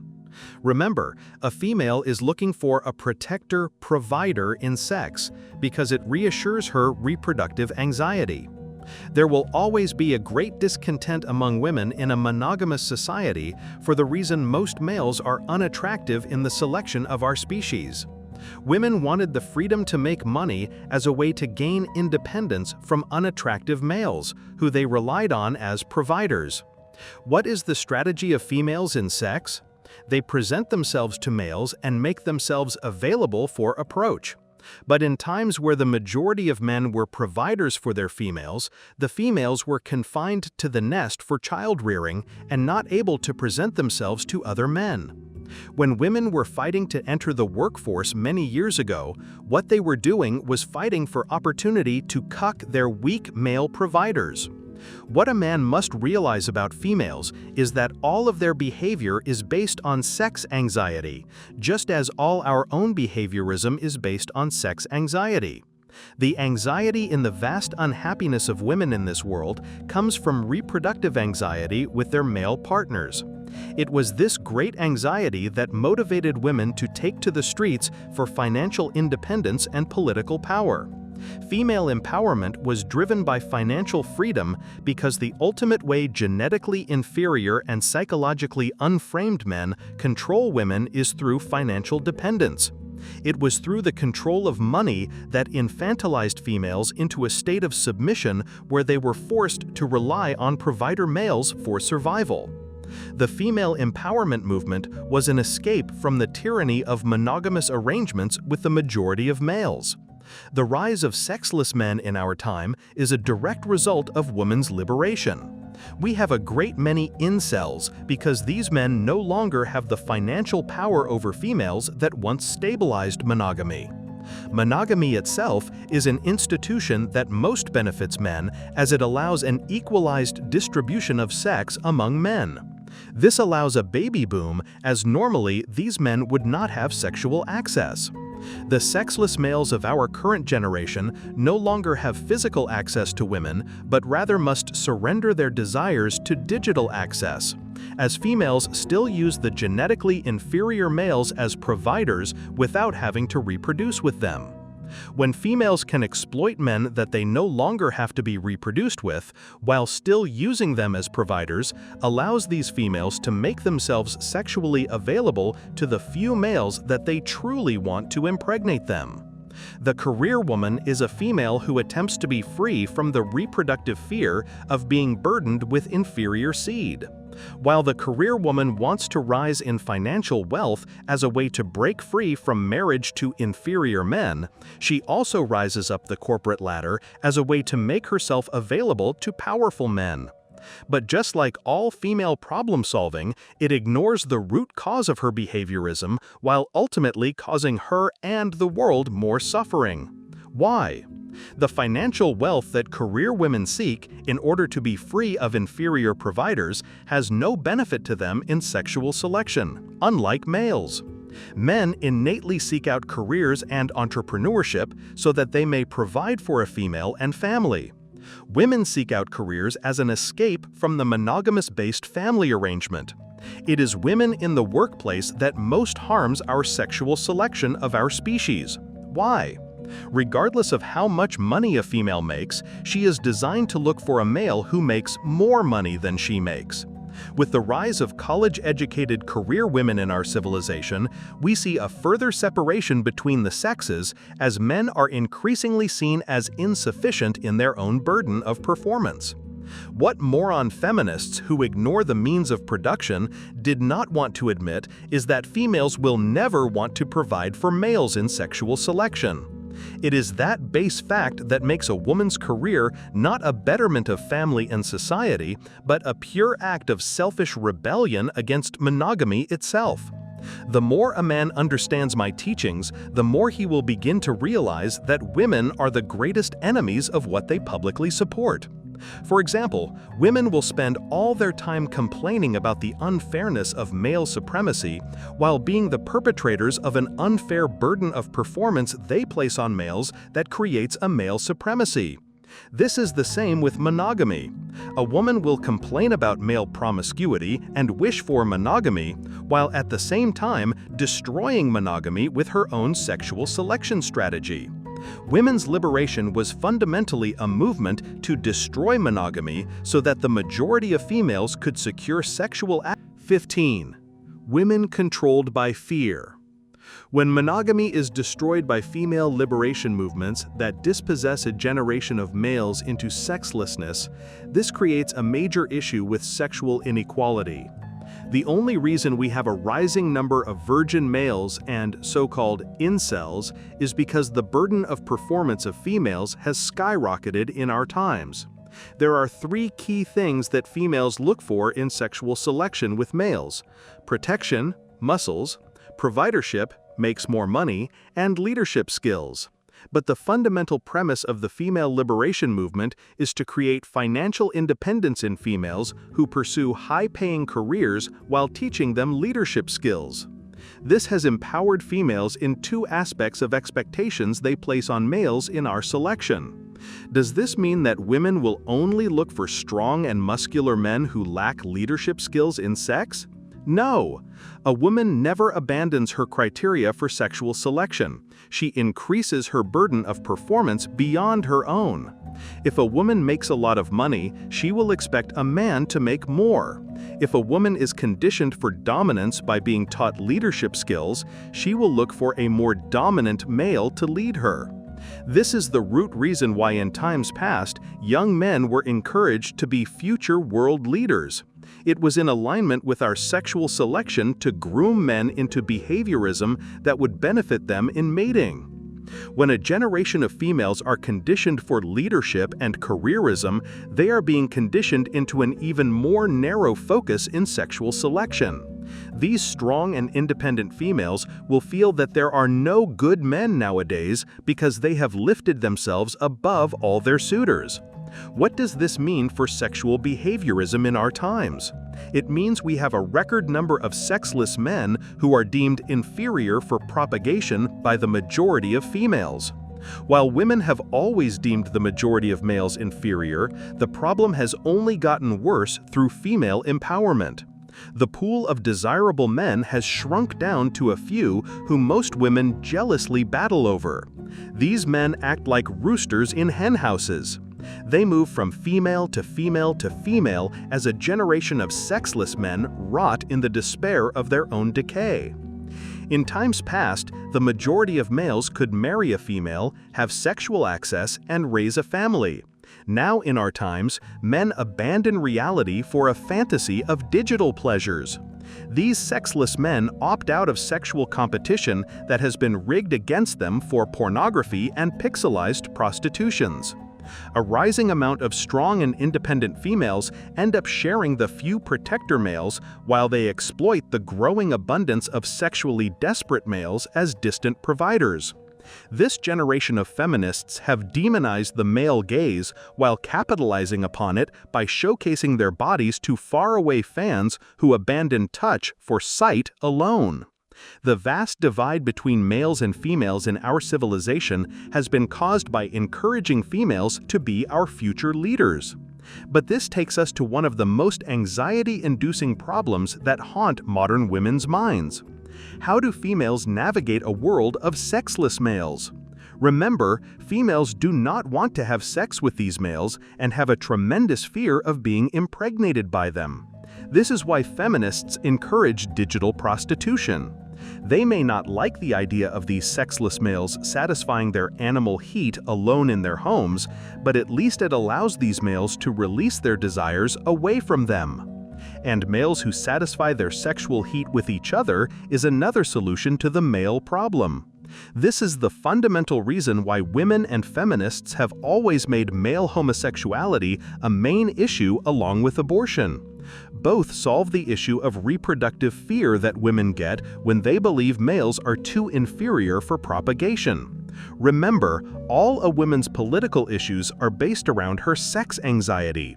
And the fundamental issue that arises when women are freed from the imprisonment of monogamy with the majority of males is that it creates a massive increase in predatory males who leer at them in sexual desperation. This innate rape fear drives them to support all solutions to the sexless male problem. All feminist support of male homosexuality comes from a celebration of these men making themselves sexually harmless to them. These men who are dispossessed from our sexual selection are applauded when they choose to redirect their animal heat to each other in fruitless pursuit. But it is a single solution for a dual issue. When men find it easier to have sex with each other than it is to have sex with females, they will eroticize that decision as empowerment. And when young boys are taught to demonize heterosexual men as the enemy, then they will identify themselves completely with the female sex as a way to empower themselves. 17. Interrupting the orgy. The breakdown of monogamous pair bonding between the sexes is a result of female liberation, and this has increased all sexual liberation in its wake. The reason why sexual liberation follows female liberation movements is because sexual openness most benefits women who want freedom from undesirable pairings from monogamy. The root reason is that females want most access to valuable seed from increased promiscuity and faux polygamous arrangements inherent to female sexuality. They are able to secure valuable genetic seed to impregnate them before securing an inferior male provider for the offspring. Of course, females want monogamous relationships with these rare desirable males, but will be forced to seek providers for the desirable male's offspring. This allows them to carry the best genetic gift to the next generation of our species. Remember, women sought financial independence in our world because they were priorly forced into monogamy with inferior males who were allowed to continue their genetic legacy because they served a role as needed providers. All sexual liberation most benefits the hidden agenda in females' nature of securing the best genetic seed from attractive males, and their financial independence allows them the liberation to pursue this course. Civilization is an agreement between men, just as a system of monogamy is an agreement between men. Monogamy most benefits males who would never have continued their genetic legacy forward in other systems. This is the fundamental reason why women fight for not just financial liberation, but also push sexual liberation. The genetic pool is narrowed to a few, with newfound access which allows them choice to bear superior offspring and not be biologically saddled with the genetic material from an inferior male.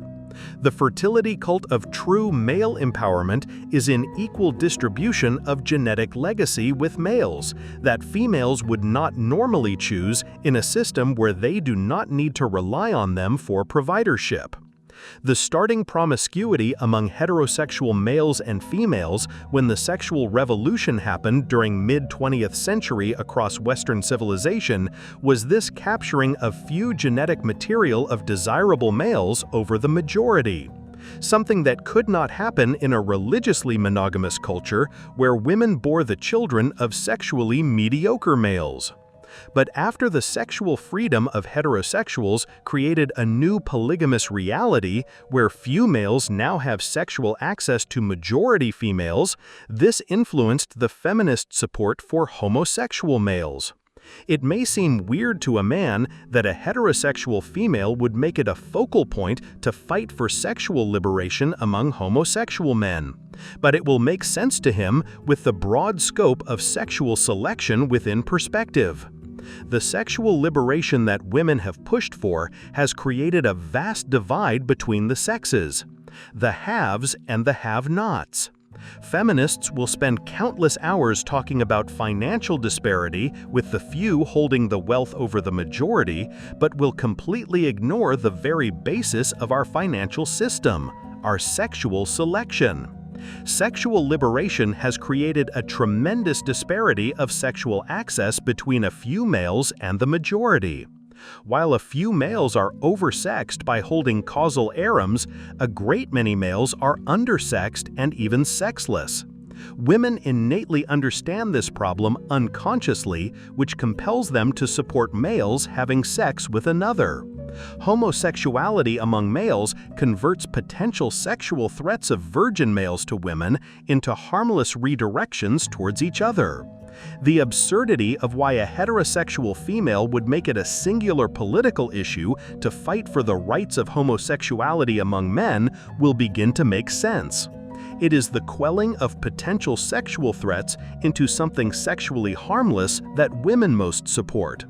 The support for homosexual males by feminists comes from their high sexual anxiety over the surrounding sexual desperation among men.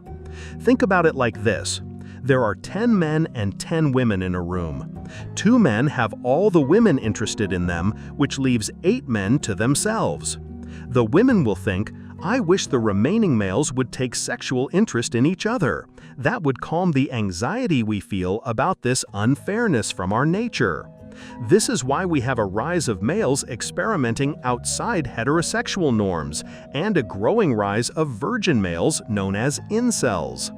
The sexual revolution represents not just the feminine biological imperative to capture the most desirable genetic material from a few males, but also the breakdown the family that was 21.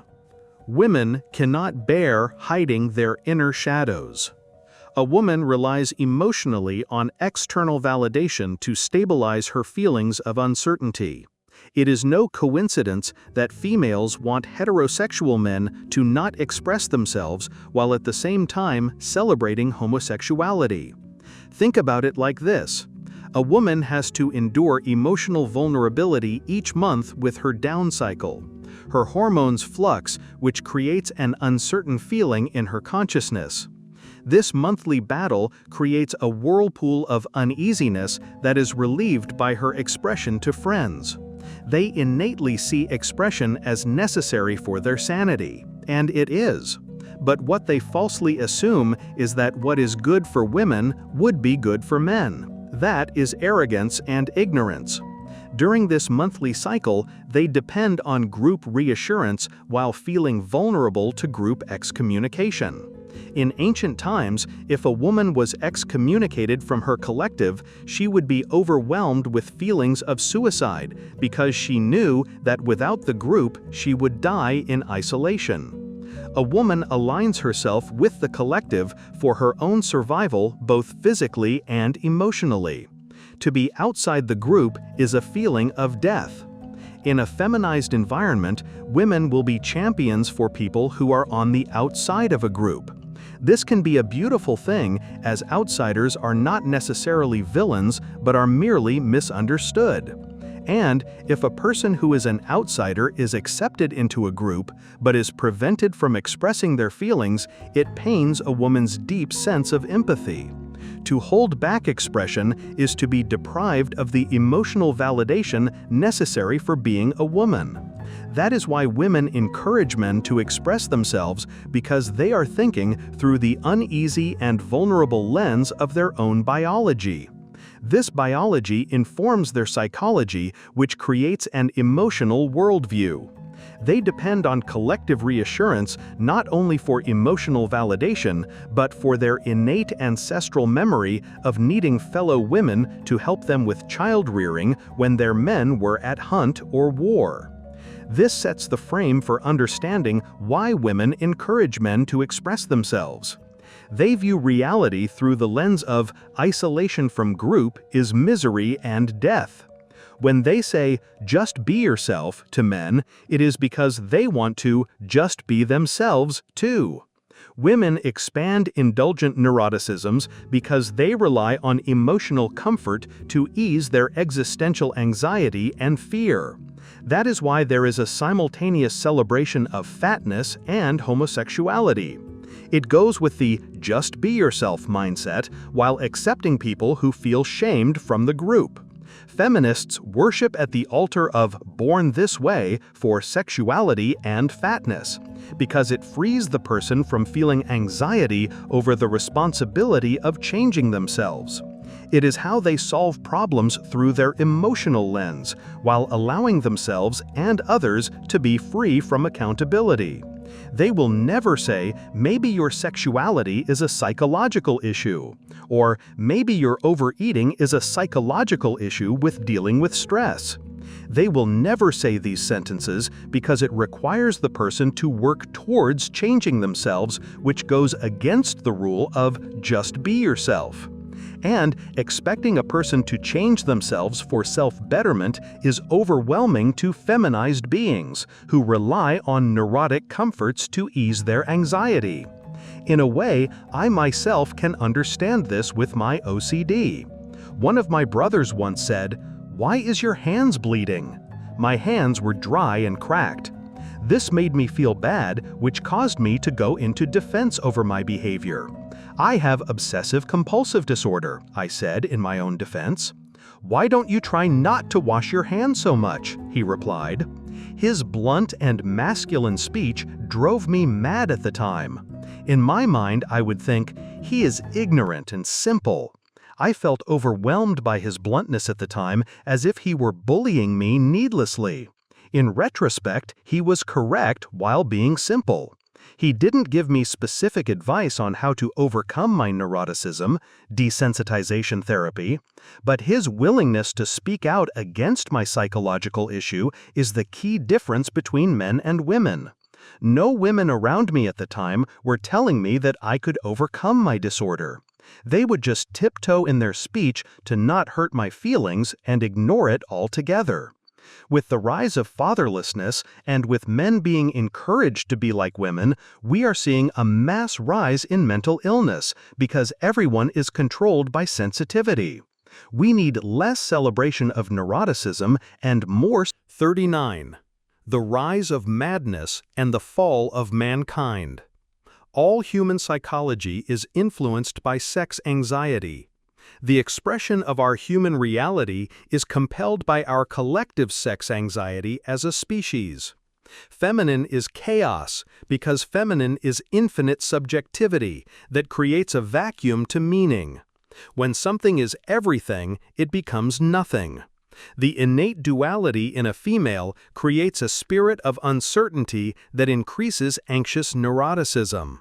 A woman uses her social interactions as a way to regulate her deep uncertainty over her internal reality.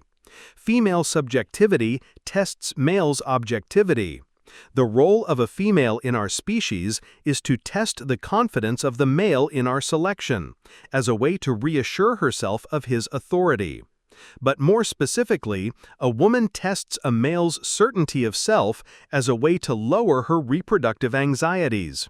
Women will fall into unconscious gaslighting of others as a way to test the confidence of current power systems. If a woman's ill logic weakens the confidence in a man's logic, then it means the male's authority in selection loses trust. A woman expresses herself as a way of seeking a check to her own reality. When a female goes unchecked by a male, her anxiety rises and she becomes emboldened over him. She will lose trust in his frame of authority, which makes her protect herself from bearing children in that state of anxiety. Females only desire to bear children when the male authority above them reassures their high reproductive anxiety. When a man frames a woman with his certainty of self, what he is doing is calming her reproductive anxiety, which creates sexual arousal. Remember, a woman's sexual arousal is based on her feeling safe to let go of her reproductive defenses. Fear of loss of control is the singular issue with female sex dysfunction. When a woman cannot trust male authority, she will be highly guarded to the submission which will most arouse her for the sex act. She guards her sexual arousal because her reproductive anxiety is high. What a man finds out the longer he carries strong masculine frame around a female is that the female will align herself with his identity, and his confidence is a massive reassurance to her anxieties. She wants a brave leader who cannot be easily controlled by her emotional manipulation, and who passes her testing with calm, rational certainty. But what happens when a female is able to emotional control a man and the man becomes reactive to her testing? She will lose confidence in his authority and will guard her sex from him while seeking out other males to calm her sex anxiety. A female needs a man to calm her anxiety, and she will close her sex to a man who spikes her anxiety while opening herself up to men who calms her anxiety. Now let us open up this psychology from what is small to what is large. All psychology has biological meaning, and all grand meanings must be anchored with small understandings. How a female acts with a male in a sexual relationship is how all females act with males in our world. What do we see in our modern world where record number of females are living single or are dominant over males in relationships? What do we see with the massive increase of fatherless women who lack respect and trust for male authority? We see ideologies arise that support depopulation while borders being opened to foreign males. Do you see it yet? The more women are unframed from dominant males in their local communities, the more they will guard their sex from them and will open up sexual diversity to other males who cannot be easily controlled by them.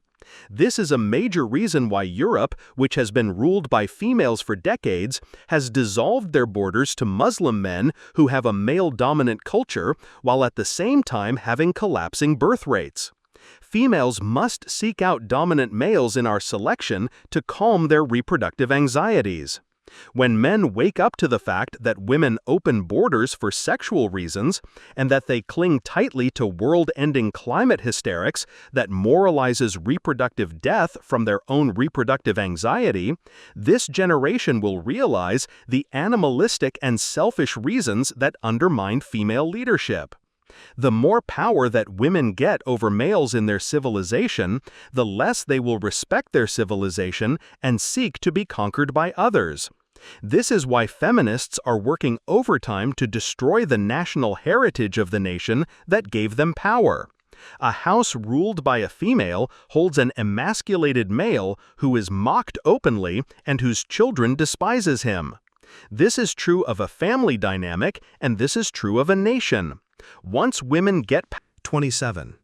Sex just happens. A female in our sexual selection presents herself as available and submits to the approach of the male of her choosing. Women reject and exclude males until one meets their burden of performance. This passivity in our selection creates a more anxious state of psychology based on its dependence on the approach and initiations of the male. A female in our selection merely needs to let her guard down and surrender herself to the arousing male that takes interest in her. This all influences a woman's sense of accountability in her worldview. The passivity to the will of another allows a female a subjective view of her own responsibility in our selection. It conditions a female to view a male as leader who decides the outcome of events, which places her in a place of observation over those events. This is not to say that a female lacks total responsibility over herself, but it does mean that a female places the majority of responsibility on the male, which allows her to be free of the accountability of outcomes. In a way, a female exists like a passenger in a car who accompanies the man in his travel while being free of the driver's role and responsibility. The majority of responsibility and the accountability of outcome is on the driver. The only accountability on the passenger is guilt by association if any event goes wrong. She gets to enjoy the ride to the destination while carrying a plausible deniability to the ultimate outcome. This is why males in our selection must not just be bold in initiation of sexual desire, but also be brave in pursuing the desire to the end. If anything goes wrong along the way to the end point, it is on the male, because he is driving the experience. The female at any time can ask to get out of the car. But more specifically, she can play innocent not just until the end destination, but can also play innocent anytime afterwards. This is the key to understanding why females lack a sense of accountability inherently in our species. But let us rewind a bit to further understand this point. A female innately knows that she must protect her sex and also protect her reputation in regard to her sexual history. The vast majority of males in our selection are viewed as invisible and inferior to females. They are viewed as undeserving of propagation of their own genetic legacy. Women become sensitive to the guarding of their bodies in sex not just because they have so much more body investment from the sex act that could lead to impregnation, but also because they view themselves innately as superior to the surrounding males. Remember, if females genuinely thought themselves equal to males, our sexual selection would be equally distributed among men. A female views most men as unattractive while viewing a few as attractive. This means she is exclusive by nature. The male, on the other hand, is more inclusive in his sexual desire and finds the majority of females attractive enough for sex. What this means is that a female is not just defensive of her body from purely a biological transformative viewpoint, but also from an ego viewpoint. She is not surrendering herself to just anybody. She is surrendering herself to the man she would be proud to showcase to the world. The preservation of reputation based on ego is one reason why women do not take responsibility for their sexuality. Remember, while a female is not the active leader in sexual selection, she can have guilt by association. This is why it is common for females to lie about their sexual histories. They will build a narrative to emotionally reassure themselves of failed romances as a way to carry them in secret without guilt. They will place the onus of bad romance on males as a way to free themselves from the experience. As the passive one in our sexual selection, a woman has only control over her consent and the narrative. If she consents to sex, she can build whatever narrative she needs to protect herself emotionally as well as her reputation after the fact. The core reason why a woman is protective of her sexuality is that she wants to preserve it for the best male she can find. And anything that could prevent that opportunity is her greatest concern. If a woman gets pregnant with an inferior male seed, she will be burdened not only with that male, but also her future opportunities in sexual selection will become more limited. If a woman's sexual history becomes revealed to a desirable male interest, that history might make the male unsure about her loyalties and value. The preservation of sexual value based on ego creates a necessity to shrug accountability for sexual experiences. A female's ultimate responsibility is to herself and the child she may bear. She pays the ultimate price in 26. Break the circle and bring hell. When women have too much influence over the world, it falls. Why? Our species was meant to be in harmony with each other. This means that harmony can only exist when the males and females are harmonized in sexual selection. A woman represents chaos and a man represents order. But what does this mean? Let us break down what chaos means to understand how women represent it. Chaos means absence of order. It means confusion over rule systems and instability in design. It means openness. It means flood. Why is a female specifically symbolized as chaos? Because she is a rule breaker. She is representing permissiveness and indulgence. She presents relaxed discipline. This can be understood by the example of a boat capacity. If a man and woman are in a lifeboat on the sea and are rescuing others in the water who are drowning, a discussion on weight capacity must be addressed. Why? Because to take in too many people on the boat is to sink the boat. Who gets saved and how many? This is a cold decision that the person taking the lead on the boat must make. The leader must choose who lives and who dies. But remember, to choose life for everyone is to choose death for everyone. Protecting the lifeboat from overcapacity is to respect the rule structure from ultimate compassion.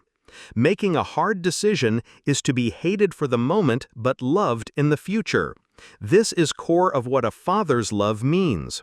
A loving father is misunderstood in the moment and even sometimes hated, but his wisdom comes into full fruition only much later in life. Then his love overwhelms in its long view of past future. He teaches us to sacrifice today for tomorrow. But what would happen if we let our heart lead us in the boat capacity situation? We would overload the boat based on momentary compassion and would sacrifice the future of everyone aboard. This is the key to understanding what feminine frame psychology means when it overwhelms masculine frame psychology. Remember, there are only two worldviews, just as there are only two sexes. All psychology is formed from biological necessity. There is a human female perception of reality, just as there is a human male perception of reality. These two consciousnesses are in eternal conflict towards each other and seek supremacy in being the dominant worldview.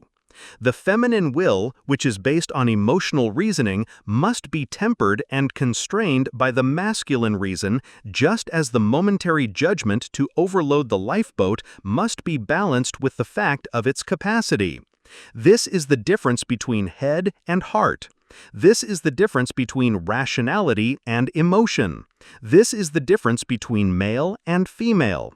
What this generation must realize about women is that they are human repetitions of the zero in binary code.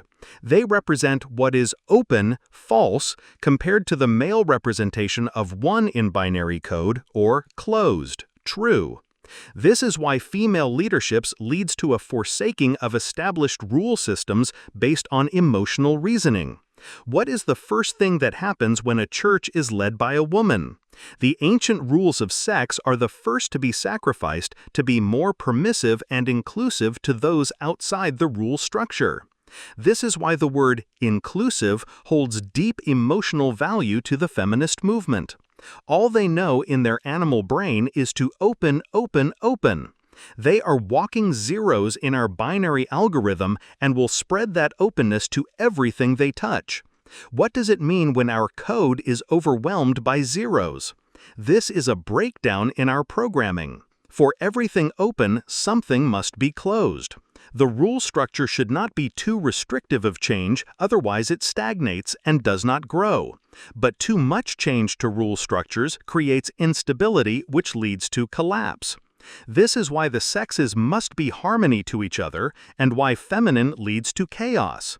It is because a woman's emotional reasoning is based on momentary thinking. What is the rule system to the sexual revolution? It has no rule system, and this is why it is opening up to pure meaninglessness. This is why new colors are being added to the rainbow flag. The format is not locked down because the feminine sense of inclusion, openness, is in eternal flux. The same for the letters in LGBTQ. They added a plus at the end and will most likely keep adding letters because the only rule in a feminine game is that there are no rules. It is all based on a whim and a feeling. The only guiding principle in the feminine frame-led sexual liberation movement is that all people must be accepted for their sexual behaviorism. But what if children are influenced? What if celebration? 23. How women control. A woman must rely on emotional manipulation to control men. Women use shame and guilt tactics as a means of control among each other, and they will attempt to use these same tactics against men in romance. A woman's emotions are the most precious thing to her, and they mean everything to her. But also, they are stupid and meaningless things to her as well. Women are inherently in doubt of their own emotional reasoning. But they learn from a young age that emotional display can control people and that guilting is another way to control others. This is why a female will learn to weaponize her tears as a way to get pity from others, as a way to make them concede to her will. Emotion is a weapon that is sharpest in a woman's hand. She knows that her own emotional vulnerability can influence others into submission, and that the emotional sensitivity in others can be manipulated. Our human race is either ruled by heart, mind, sex organ, or by force. We can appeal to the capacity for reason, the capacity for emotion, the appeal of animal desire, or force our will on others through violence. Women's two ultimate strategies for control is by either appealing to a man's heart or to his desire for sex. A woman is most aroused by a man who cannot be controlled. This means that a man must rise above emotional control and sexual control. The man who cannot be controlled by a woman will gain her respect, and respect leads to sex. When a man learns to not moralize emotion and to control weak-willed sexual impulses, will allow him to break free from the feminine frame of authority. What a man must realize is that emotion holds no morality, but it is only by our actions that we are judged, not by our feelings. To feel something is only a spark in the fire of human behaviorism, and to celebrate the spark is to be denied the full capacity of the fire of our potential. In a relationship, a female will use guilt and shame tactics on her man as a way to control him. How are men controlled by emotion? They either apologize in submission to the high emotion that their women display, weaponized crying, or they surrender their authority from a feeling of shame. Why would a man hold shame? A female could play upon a man's weak sense of self by making him doubt his own manhood or even his ability as a father. This generation of men, more than any other, are battling feelings of self-loathing over their male sex. They feel that they were born into a demonic sex that has been the only sex that has committed cruelties in history. Remember, modern feminists tear down men as a way to rise to power. They are more power-mad than men. But they cannot compete with men at our own level, because men are made superior by the burden of performance that is placed on us. Women rise only when men kneel. This is true in a relationship, and this is true across the entire power structures in the world. Female empowerment is dependent on male disempowerment. This is why modern men are made to feel guilty, because that guilt is used as a way to make them submit without a fight. A woman does not battle like a man with sword and shield. Her strategy is to get men to drop their sword and shield without a fight. How many guilt systems do modern-day feminists push on each other and men? Class guilt, race guilt, sex guilt, heterosexual male, and lots of guilt of ancestor behaviors. Feminists want men to bear the consequences of their ancestors while shrugging accountability for themselves. Why should I, who was abandoned by my father, bear his sins? This is why I have always been free from generational guilt. I have recognized the devious nature of guilt systems that are used to make stronger opponents surrender without a fight. It is all mind games. It is all a manipulation for gained power. There is a common saying that goes, "The greatest trick the devil ever pulled is in convincing the world he does not exist." This is also true of women and power. The greatest trick that a woman pulls on a man is convincing him that she does not seek power over him while she secures that power. Feminists will spend their entire lives fighting for power while demonizing men as power-mad. But they cannot compete with men at our own level, because men are made superior by the burden of performance that is placed on us. Women rise only when men kneel. This is true in a relationship, and this is true across the entire power structures in the world. Female empowerment is dependent on male disempowerment. This is why modern men are made to feel guilty, because that guilt is used as a way to make them submit without a fight. A woman does not. 42. A woman wants to look up to a man. Women tend to be more sexually drawn to men who are 5 to 10 years older than them. The reason is the dominance that is established during youth. A male who is 10 years old will hold not only physical dominance, but higher intelligence of a male who is 5 years old. Dominance is commonly established among children with brutal violence.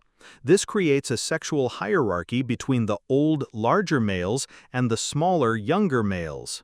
Women look to the victors of social situations, and it commonly is the older males who win early social dominance situations during youth. This conditioning carries with a female from her own childhood into adulthood.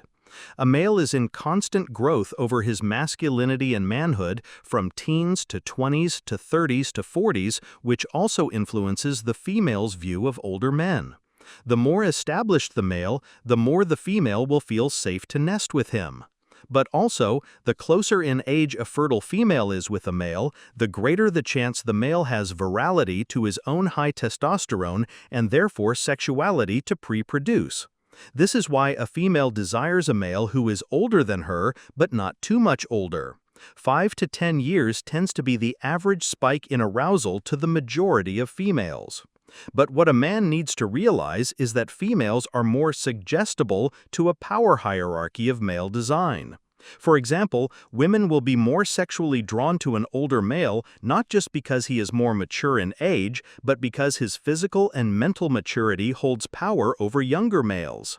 It is more common for boys who are a few years younger than their elders to be more apt in falling into submission to them. A male who is a few years younger will hold some reverence for his older peers. This is conditioning based on the truth of physical and mental dominance that is established in social situations between males of mixed age groups. When a boy is easily able to physically dominate his younger brother, this mental frame will carry into the future, regardless if the boys equalize in physical strength. The same for a father who impresses his physical superiority over his children at a young age will be seen as superior even when the boys outgrow him. This is true of a father over son, older brother over younger brother, and this is true of a trainer of a lion who nurses a cub from infancy to monstrous size. The mental frame is set when there is vast difference between physical power, even if that changes later on. A female will not usually be physically dominated by older males like a boy is dominated by the older ones in his own sexual group. But a female will respect the frame of experience and wisdom of a boy who is a few years older than her.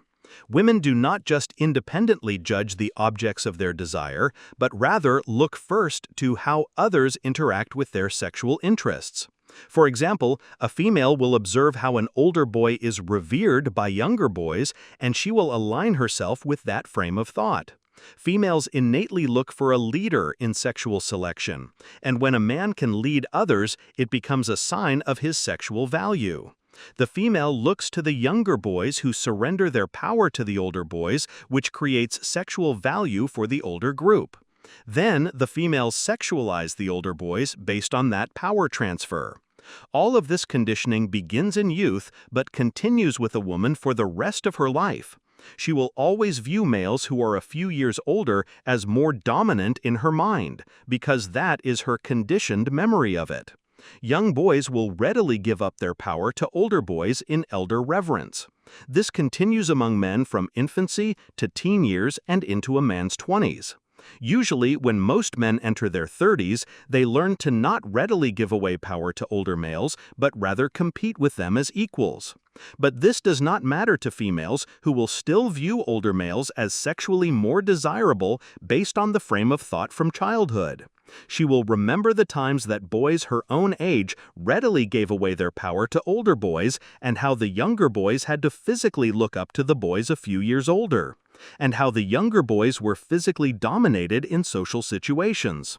All of this will be hard-grained in the minds of females. Head over heart. For thousands of years, males have been designated as the head of their household in family arrangements. The major organized religions have designated the father and husband as head over his wife and family. This ancient wisdom has stabilized not just the family unit, but all civilization. The male is biologically conditioned to be objective with his singular focus on his genitalia. He is not reliant on others to the same degree as women for his emotional regulation. His hormone is more balanced, which gives him greater certainty of self. And the humility of his need for adaptation in sexual selection creates a more powerful understanding of past failure for future success. The cold judgment of 35. A forbidden fruit above heads. Power can either be gained by fraud or force. We can either inspire submission or force it upon others. Why would inspiration be fraudulent? Because a leader must project more strength than what he truly has inside him. He must hide his weakness and project strength. When a man carries strong frame, others will think him much stronger than he thinks himself. People follow not strength and truth, but rather their own imaginations. This is true of all human interactions, but especially women, since they base their sexual pleasure on it.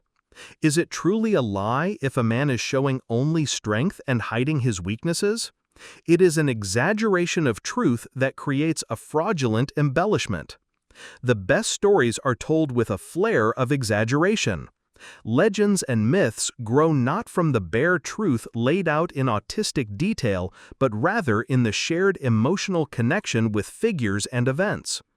Our shared emotional imagination is what we carry forward through thousands of years, and not the dry bones of reality. They are long buried and forgotten for the roaming ghosts of fantasy. What a man must realize about the sexes of our species is that we are in an eternal conflict for supremacy and have battled over gaining power over each other for millennia upon millennia. A physically small female is either emotionally manipulating a giant brute of a male, or a slubby male is tricking a beautiful female into loving him. When a man carries strong masculine frame, he is projecting an exaggerated strength that reassures a woman's reproductive anxiety, which allows her to form emotional attachment and fall into a contented submission to his authority. When a man shrugs frame, a woman will try to seize control over him with emotional or sexual manipulations as a way to gain power over him so that she can ease her own reproductive anxiety. Both sides are in a constant struggle for power, which is based on each attempting to solve their own sex anxieties. A woman will act as nurturer to a man in a relationship as a way to incite his emotionalism. It could be through the warmth of touch or the thoughtfulness of gift-giving. What she is doing is trying to get the man to let his guard down and build an emotional dependency on her. Mothers do this to their children, and women do this to men in relationships. The more a man has an emotional dependency on a female, the more he allows himself to be emotionally controlled by her. It starts with building an emotional attachment, which is a psychological reminiscence of son to mother, which creates the feminine frame of authority. A woman will purposefully act as emotional comforter to her man as an act of intimacy, which creates his dependency on her. Once he is in her hands, she will be able to manipulate him with ease. This is why men who openly talk about using their females for emotional comfort are the same males who most susceptible to guilt and same tactics. A woman will utilize that same emotional sensitivity she has nurtured for attachment as a means of power later on. This is why a giant beast of a man can still be ruled at home by his female. His emotional weakness places him into a place of submission to the feminine frame of authority. The key problem to the male is that he wants something that he should not have. He wants to re-experience the love his mother, or the love of a mother he never had. He wants to remain in a prison of sentimentality, and so he sacrifices the future for a reimagined past. The illusion is that he moralizes emotion, which makes him play by the rules in a woman's game. The smaller, more vulnerable, and more nurturing a female behaves with a man, the more he perceives her as purely good in her intentions, which creates a mother image in his mind. But he does not realize that unconditional love is only for mothers and their children. There is a cold calculation to the conditions of romance that creates the burden of performance that the man unwittingly follows as he imagines an unconditional love pouring out from his woman's nurture.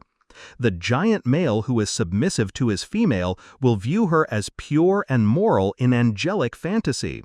He overlooks the struggle for power because he wants to lower his guard in blind trust to the will of another. Believing a woman is above the struggle for power is the grandest illusion that men hold inside themselves. When we can trust authority as having our absolute best interests in heart, allows us to fall into a blissful obedience without critical worry. When the power above is holy, we bathe in ignorance to the surrender of our will to it. This is what 36. A falling tree in the dark. The myopic emotional worldview of easy indulgence and impulsivity is the final days of a dying world. When women hold too much power over the psychological upbringing of children, the feminine frame behaviorism begins to accelerate. Easy divorce that has led to single mother culture is the reason why we are spiraling into decay. A woman is a momentary creature who is not meant to plan for the future.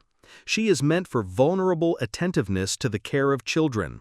Her short-sightedness is by design to allow her the close focus for nurturing. Her emotional sensitivity is meant to be protected by a man's cold frame so as to allow her the needed empathy for caring for the helplessness of human infancy. The females of our species are symbolic of darkness. Remember, a man is objective in his focus from biological certainty over his sex organ in its singularity, and his rationality is sharpened by the necessity for problem-solving over the sexual burden that females place on him in our selection.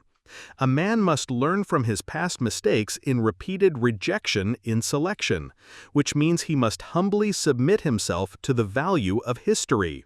He holds in his hand the preservation of tradition and in the other, futurism of possible outcomes. 1 foot in the past and 1 foot in the future. The female metaphorically nests between his legs as a human symbol for the here and now. She is under his frame, and her feminine submission grounds him to the moment. When a civilization is in its feminine frame, it falls into a perpetual moment or a living for the day. There is no respect for tradition and history. There is no thought or preparation for the future. Both legs of the symbolic male frame have been cut out from under him like in Daniel's prophecy. Only the short-sighted pursuit of temporary pleasure satisfies this dying world. The world has fallen to its knees because it has only stood on the symbolic legs of man, past, future. Men have fallen and women have arisen to power only because of that failure. Women are not to blame. Remember, a female is designed to test a male's authority in our selection as a way to calm her reproductive anxiety and to challenge the man to betterment. But when a male allows his female to dominate him, she will then become cruel in being exposed to the world outside his frame. She will then attack him in high resentment and bitterness. This is the state of womankind in a world where men have abandoned their frames for the comfort of motherly illusions. They hide themselves away in sexual desperations and emotional dependencies while women rule the world. And this world will reflect the heart of womankind, a resentful and bitter heart of dominance over mankind, an unchecked obsession with openness that destroys meaning. The male psychology is symbolic of objectivity, while the female is symbolic of subjectivity. Remember, she is in the dark about her sex organ. She relies on a finely attuned intuition from feeling her way through reality, and that blindness towards herself makes her subjective in perception towards reality. The hormone flux that creates the duality in temperament creates an irrationality that creates an anxiety that is calmed only by the acceptance of two truths. This split perception makes a woman war against objective truth only because it reveals the two-headed dragon in her own mind. Objective meaning is an ugly mirror that she refuses to look upon. It is the man's job to face the objective world. When women get power over the world will begin to become more subjective in meanings, which means it decays from the dissolution of definitions. Certainty is confidence, and confidence is needed to navigate a world seeking to destroy us. Subjectivity is doubt, and this doubt allows a world seeking to destroy us to overwhelm our defenses. An imitation of a female body letting down her guard from belief in the power of the other and her wet acceptance of surrender. The obsession with open acceptance of all things, like open legs and open gates to a bodily kingdom. What a man must realize about what hyperfeminization means is that it is an unabashed warring against traditional norms by design that have anchored peoples to the earth, and it is a breakdown of meaning not just in words and sex, but all things. It is a blindness that is spreading across the earth and is causing mass confusion. A darkness is spreading over this world, and it comes from the heart of a woman. The human eye allows us to narrow our mind to what can be seen. 43. A woman waits. A woman presents and waits in sexual selection. This means she is dependent on the will and actions of others. This influences her neurotic thinking and causes her to take less responsibility for herself in the world. The lead of initiation and approach is the fundamental reason why women want men to lead. They need the man to break the social anxiety and to risk rejection by being bold in their assertiveness. Being made a fool is a most feminine fear. The risk of putting the self out for social judgment is a cause of feminine passivity. A woman has more a fear of rejection because she is emotionally connected to her sense of self in her selection, a sense of self that she was born with and merely needs to present for approval. If a woman is sexually rejected, she will take it personally but will not have a way to solve that anxious feeling because her design is passive in presentation. When a woman is made to doubt her sexual worth with a rejection, she cannot solve that anxiety with positive action, but rather solves it with positive thinking. She does not need to adapt herself to a new environment, but rather needs to gaslight herself as a way to preserve her static sense of being. She is complete and fully formed. She was born with her worth and simply had to grow into her body as a sexual strategy. When that presentation is rejected, she is trapped in herself with a feeling of helplessness. If simply being is not good enough, then how can a woman feel confident? Women view rejection of their sexual worth as not just a learning experience like a male, but as a tragedy that cuts to the core of their identity. This is why we have gaslighting campaigns making females feel good about themselves regardless of their body types, and this is why women rarely approach males in sexual selection. The fear of rejection keeps them in passive anxiety to the will of others. This is the key psychology of why women seek out men who have leadership skills, because it means that the males will risk rejection by taking the lead in initiation. There is safety in passivity, but also there is dependency. The ancient archetype of a princess being saved by Prince Charming is fundamentally based on the passivity of a woman in our selection. She wants to be spared the risks of rejection. She wants an attractive man to swoop down and save her from the passivity of her presentation. She wants a man to ride with symbolic action and boldness to assert his sense of self before her. A man who can break the spell of her paralysis and who can awaken the sleeping beauty. Men hold libido and sexual drive, but a woman's sexuality must be awakened. Remember, a female is an egg-carrying nester who does not assert herself on men, but rather waits for a man to inspire her to let down her defenses. She wants a man to melt away her self-consciousness with his confidence. She wants a man to boldly showcase his authority and lead her into his frame of reality. She desires a man with a strong sense of self so that she can dissolve herself into that greater self. A woman does not want to risk rejection because failure would reveal the weak sense of self that she clings to. She would spin in self-doubt, and that doubt would overwhelm her. On the other side, a male in sexual selection detaches his self-worth from failed sexual attempts and rejections. He is like a salesman who gets door after door slammed in his face but finally makes a sale. He has learned to detach his sense of worth from the failure of rejection because he alters himself finely for each future attempt. It is his positive action in adaptation that frees him from the neurotic anxiety of passivity. His identity is based on becoming and is never truly formed completely. A woman is born complete, and all rejection is a deflation of that state. The male starts at the bottom and must slowly build his sense of self and accumulate his worth. He starts with high rejection and must overcome that, whereas the female starts with low rejection from her youthful beauty, which makes her sensitive to a sullied ego from sexual rejection. But also, a female relies on social interactions to regulate her emotional state, which makes her sensitive to the judgment of others. This means that a woman's social anxiety makes her avoid the risk of bold assertiveness she seeks in a male in our selection.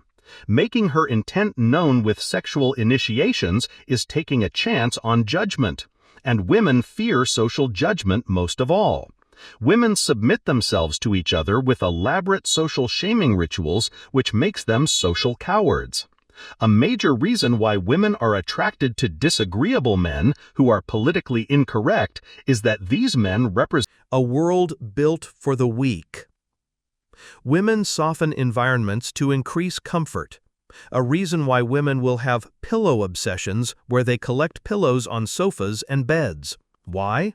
They are nesters who need emotional comfort, which means they indulge in making their nests homey and relaxing. But also, they use comfort as a way to not only ease their own anxiety, but also to create dependency in others. This is why a mother will try to serve her husband and children as a way to build not only an attachment for herself, women increase attachment by serving, but also to create a need by her. Women want to feel needed, and this means they will create environments where feminine comfort is most depended upon. They will position themselves as emotional comfort to failed attempts and cheerleaders to valiant efforts as a way to not just fill a need, but to create a need. The more a man allows himself to be emotionally comforted by a woman, the more he will begin to rely on her for emotional comfort. Soon, he will build a deep attachment in her, acting as a mother figure who is there to ease his anxieties. Emotional comfort is the drug, and she becomes the dealer. But what a man must realize is that a mother-son dynamic is a transfer of power from male to female, which dispels the woman of her own sexual arousal. The more that a man depends on a female, the less the female will be attracted to him. Emotional comfort from women is a devil's bargain that lures men into weakness, which ultimately destroys the relationship. Remember, a female is designed to nurture offspring in the nest, while her man braves the outside world to provide, protect.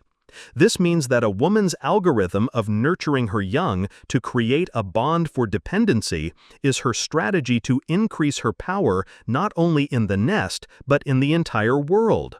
The rise of participation trophy culture, helicopter parenting, sensitivity training, and coddling of the young has created a softened world that is dependent on the comfort of the mother archetype.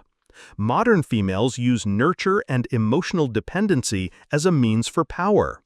Power is either gained by fraud or force. The more that this generation are emotionally protected, the more they will be sensitized to emotional controls. The main methods of feminine control are through guilt and shame tactics based on a system of confession. A female who places herself in a position to be the ready ear to listen to a man's challenges and the shoulder that a man can cry upon secures herself as an emotional figure of authority over the man. She is luring him into the web of emotional dependency. Once he is trapped in the sticky fear of internal anxiety, he will become passive like prey to her desire for control. Females weaken their prey through emotion, or sexual desperation, as way to rule over them. Mothers increase the feminine frame of authority in the world by creating emotional weak confessor sons. They groom their children into surrendering authority to them, which makes these men surrender to women in romance. This surrender of power to mother, to girlfriend, to wife spreads out to males being conditioned to viewing females as natural-born leaders over them. Mothers will encourage their sons to open up as a way to know the truth of their power source and to create an emotional dependency. The same can be said of women in romance. Women will encourage their men to open up emotionally as a way to not only moralize emotion as the rule to obey, but also to make men build a need for confession. This is all a method of transfer of power based on fraud. Why fraud? Because emotion is only as meaningful as we want to perceive it. There are two worldviews, the rational and the emotional. The less rational a man becomes, the more emotional he will be. We can only exist in one worldview at a time. When men are lured into the emotional worldview by women, they are entering a game of female design, where women hold the rule book. When a female turns her desire for power to the world, she will view the world as a nest and will soften the world in order to gain supremacy over it.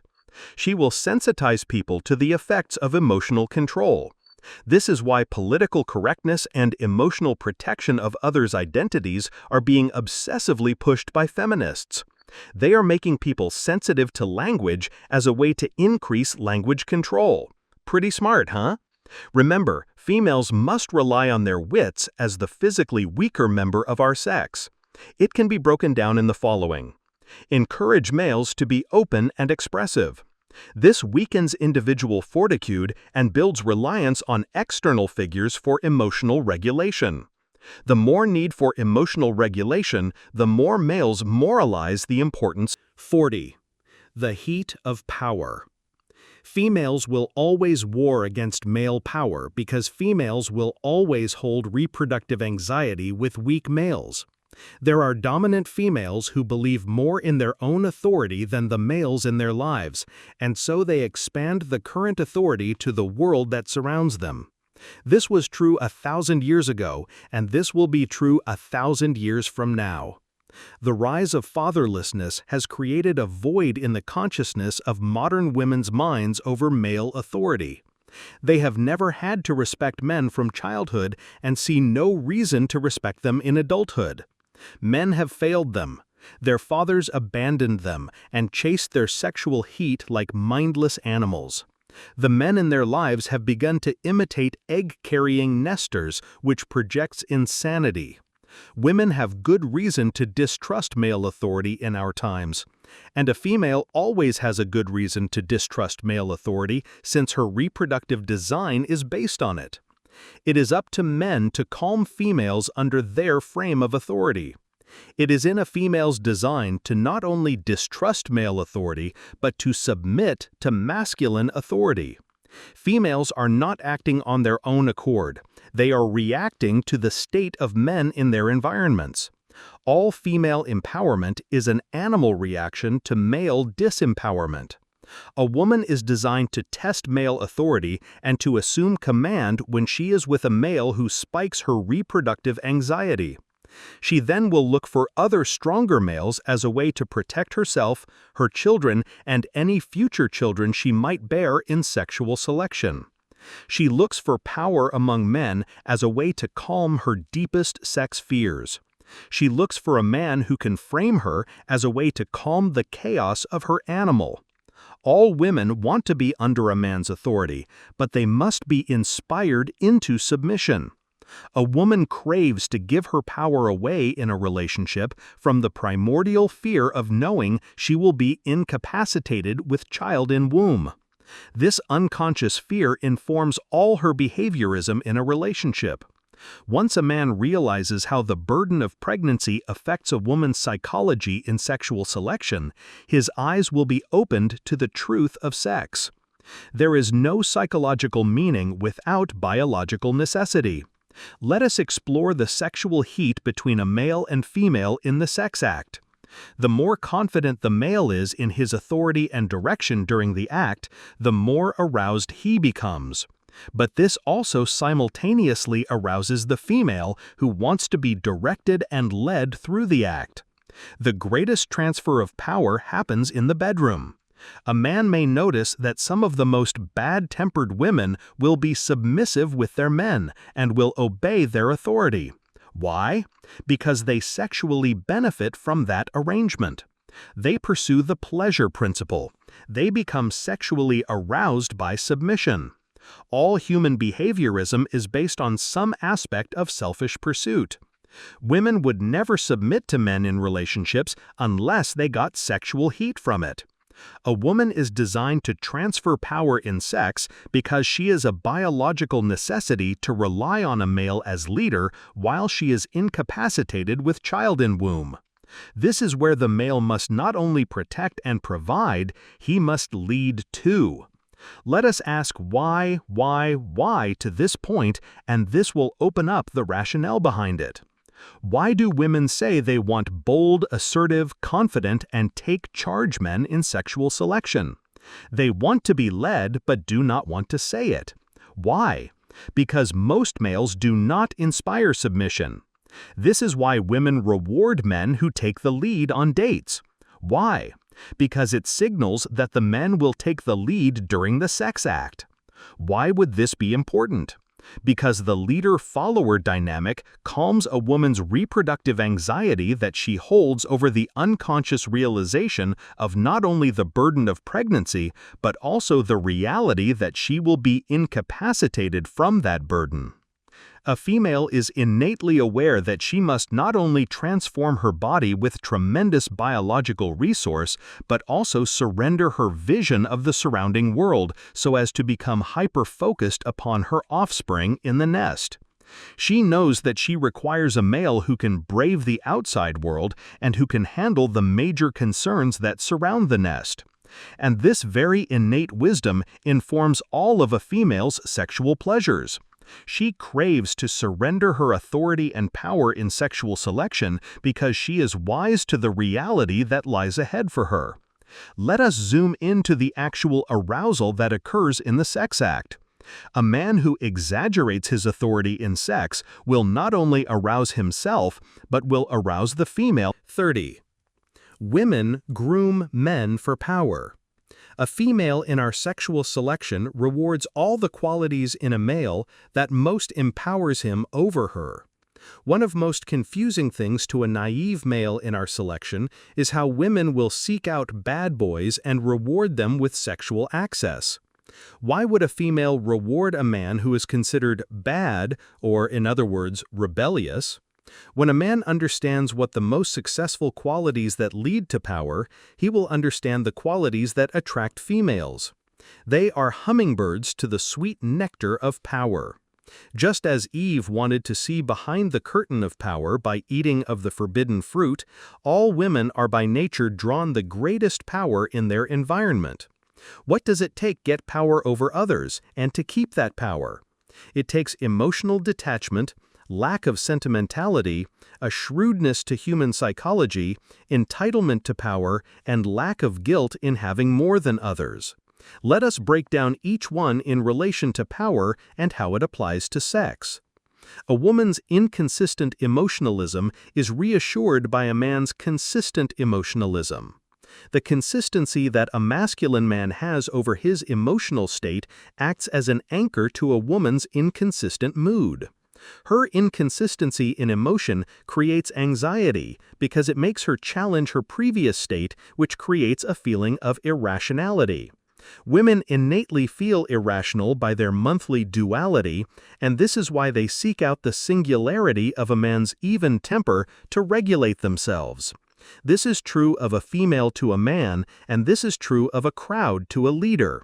We give power to those who can project stability in their own sense of self. They know who they are, and so we are reassured by that certainty of self, enough to give them authority. Remember, to give power away is to make investment, and all sound investments are based on projected stable outcomes. When a man is powerful enough to control his emotional temper, it is a reassurance to those under his frame.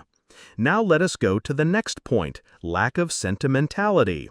Men who are nostalgic and sentimental are men who are afraid to let go of the comfort of previous emotion because it comforts them to hold on to the past. When a man is seeking power, he will most be held back by his current peer group. This could mean that they hold him back based on an internal anxiety that his power showcases to them. If he is moving up, where am I moving? This is why a lot of people are reassured by the stagnation of their associates. The stagnation does not make them feel bad about their own lack of movement. Most people just want to feel that they are better than their friends and family.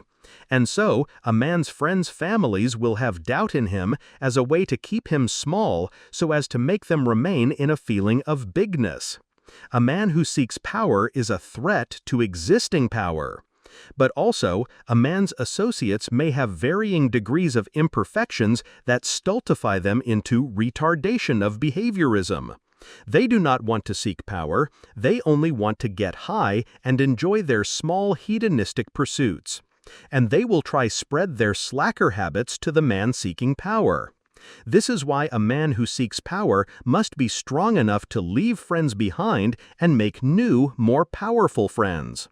When a man is nostalgic, he is placing too much emotional meaning on past events, which does him little good. And when a man is sentimental, he will keep unhealthy associates around him even if they do not encourage him to be better. Women innately understand that a man who is controlled by emotion can be easily controlled by others, which makes him fail in his path to power. The next point is shrewdness of human psychology. This point is best understood by a man who has experienced tremendous trauma and who is jaded to life. A man who is usually a bad boy is a man who has been dealt shit hand in life and who has seen the worst of human behavior. He does not trust others and stays distant in his interactions with them based on previous bad experiences. This type of man does not trust people's well-meaning speech, and he does not trust even their moral systems. He is able to see through people and understand a true intent behind the social facade of their actions. What a man must understand about people is that most of them are simply hiding their weaknesses with a facade of strength.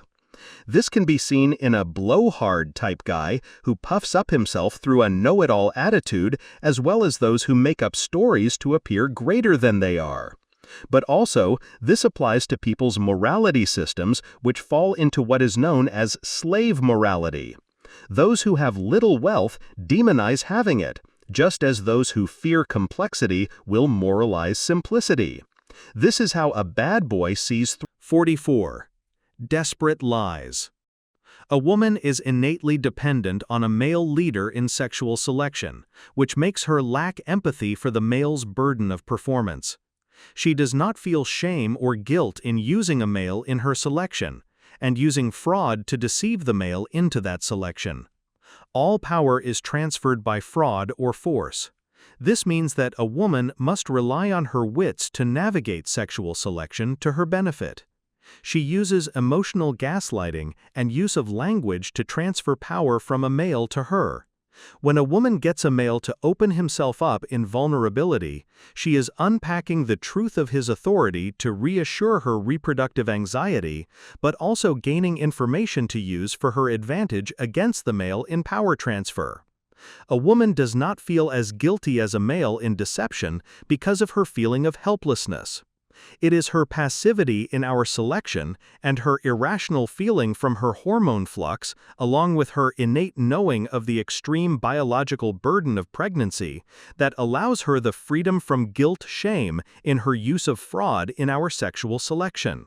This desperate and confused state of female nature allows women to be survival-focused at all costs. And this state helps them to be flaky in temperament, which allows them to take to flight to safeguard themselves from pregnancy when threat arises, or when pregnant to preserve their offspring in womb in flight. A woman's helpless desperation makes her feel little guilt in pursuing desperate measures. The passivity that makes a woman neurotic in her circular worries is what compels her to look for a man to solve her problems. The burden of performance that a female places on a man is a list of solutions to the need of her reproductive anxieties. Females are problem-having creatures who look for problem-solving males. This is the sexual appeal of the handyman, and why confidence is most arousing to females in sexual selection. Confidence is display of potential competence. Male competence over themselves and their environments is the crucial elements to solve a woman's fear of life. Men who are confident project that they do not fear death, which is a celebration of life. That celebration of life projects that they have low sex anxiety, which calms a woman's own sex anxiety. What a man needs to realize about women is that they feel very little empathy for the male experience because they are dependents on that experience. This is why women in our times demonize and mock sexless male they call incels. They do not show compassion to these men, but rather see them as both a burden on society and a danger to the community. But this hatred is a part of the animal in a woman's design. It is not a woman's biological role to teach a man sexual selection. It is her role to look for a man to overcome himself and the world. The only way women can protect themselves from physically threatening males is by subterfuge and deception. Women cannot force their will on the world by physical force, only by acts of fraud. If women were expected to teach men sexual selection, they would have zero defense against protecting themselves against inferior males. And also, a woman desires a male to lead her in sex, and to direct a male how to act in sex is to dominate him. She does not want to teach a man the truth of her behaviorism because that teacher's role destroys not only her one defense in sex, but also places her as puppet master to her biological needs. A lot of feminists in our times falsely think they can direct their own sexual pleasures by teaching males how to please them. They are fools who do not understand their own sex. But most times they are willfully ignorant of this fact because to admit it is to admit that their own submission brings them pleasure. Since a woman's main tactic for protecting herself in sex is by deception, and her man tactic for power over men is by fraud, this creates a culture of lying among females. Whether it is a woman lying to protect her sexual value with men, or a woman lying to protect her friends' feelings, lying is a part of female nature. Lying is an act of desperation, and females are most desperate in our selection. Women are used to lying to each other and hiding the truth of their language. All passive aggressions and ironic meanings come from a place of anxiety over a threat of physical violence. Hidden speech and subtle communications are ways to outsmart the brutes. All of this is part of womankind's culture. They are passive-aggressive in nature because of their weaker psychical state compared to males. Hiding in the shadows is a desperate act. But there is power in shadows as it builds mystery which can confuse and mystify opponents. This is the power of a female. She hides what can hurt her socially and in sexual selection. 29. Respect is love and sex. A woman becomes aroused by the security she feels in letting go of her sexual defenses. A woman becomes aroused through submission, and submission requires trust. When submission is made easy for a woman, she will be easily aroused. How can a man make a woman's submission easy? Think about what it means to submit. It means to let go of authority of self and to accept the authority of another. If we respect authority, we will feel no confliction in submitting ourselves to it. This is what a man should understand about female nature. A woman wants to submit to her man in sexual selection. She wants to feel safe enough to surrender herself completely in sex to the will of her man. But that safety is built on trust, and the trust is based on respect. When a woman trusts a man's authority, she will respect him. Respect is how we show that we trust authority. Females that disrespect their men are females who do not trust their men's authority. What must be understood about respect is that it either leads to a positive loop of growth or a negative loop of decay. For example, if man allows a woman to disrespect him from the start in a relationship, the female will become more emboldened over him, and the outward expressions of disrespect will further condition her into not respecting him. Remember, the idea of permanence is the greatest illusion in reality. We are either getting weaker or stronger. A woman is either building respect for her man or she is building disrespect for him. It is an eternal battle of wills that will always be in conflict. This is true of a woman and a man, just as it is true with a people and a king. Nothing is set in stone. What a man should be aware of is that the more his woman outwardly shows respect for him, the more it will condition her to respect him in her heart. When a man stands up for his dignity by correcting a woman who attempts to discredit his authority by an act of disrespect, he is establishing a boundary of self that creates an image of certainty of authority in the woman's mind. Women are borderless in chaotic fluidity. To be a man is to define borders and to defend those borders from encroachment. We can only respect what is first defined. A nation's laws can only be respected when they are made to be obeyed, just as a man's authority can only be respected when he placed expectations that it should be honored. We teach others how to treat us. Men must keep this close in mind when they are in relationships with women. A woman can only feel safe to fall into something powerful enough to catch her. A woman's submission comes easy when she respects the authority she is submitting to. When men place respect first in a relationship, they are building not only deep sexual arousal in their women, but also creating an environment where love can grow from. How does love grow? It grows when someone feels a desire to let go of their own rigid view of self and begins to identify themselves with the object of their desire. To fall in love is to let go of self. It is the opening of a border to accept another people and another way inside. Walls must fall and gates must open. This is true of love, and this is true of a woman's sexual pleasure. It is in the act of letting go from self that brings a woman closer in love and sex in a relationship. The stronger a man makes himself in framed composure, and the more he establishes and protects his own boundaries of self, the more a female will want to join that boundary with him.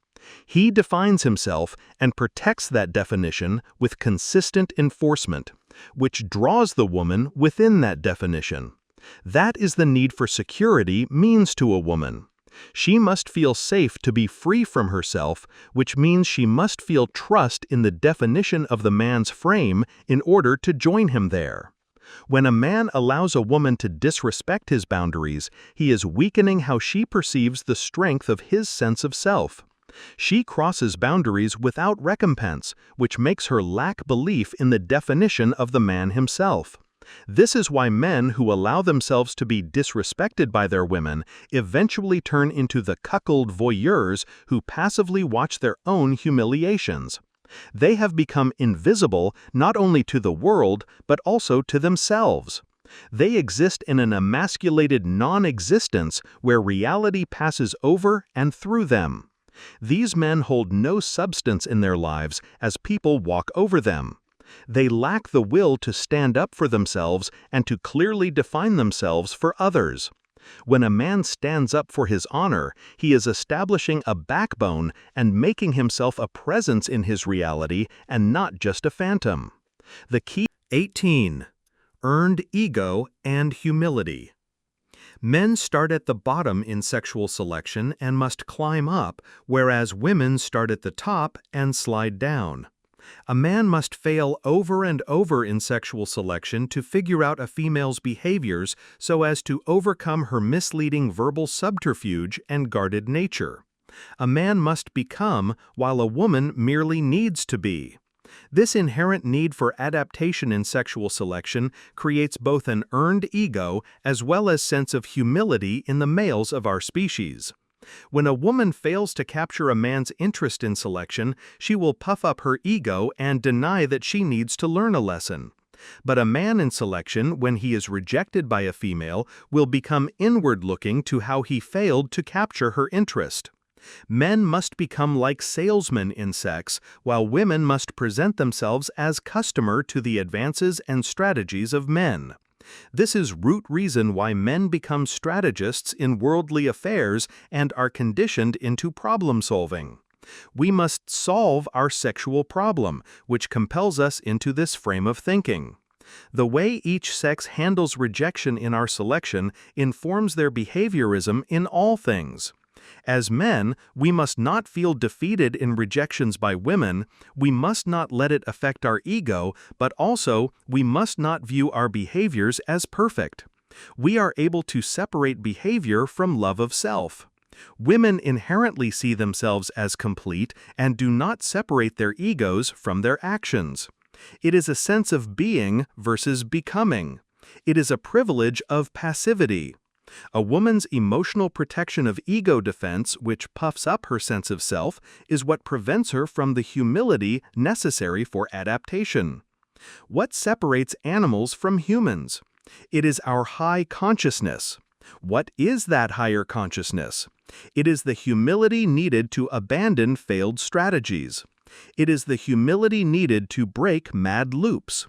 We can rise above our own behaviors with a God's eye and look upon failed repetitions. We can rise above all living things and see the repetitions in their behaviorism. This is what it means to game an animal as a hunter.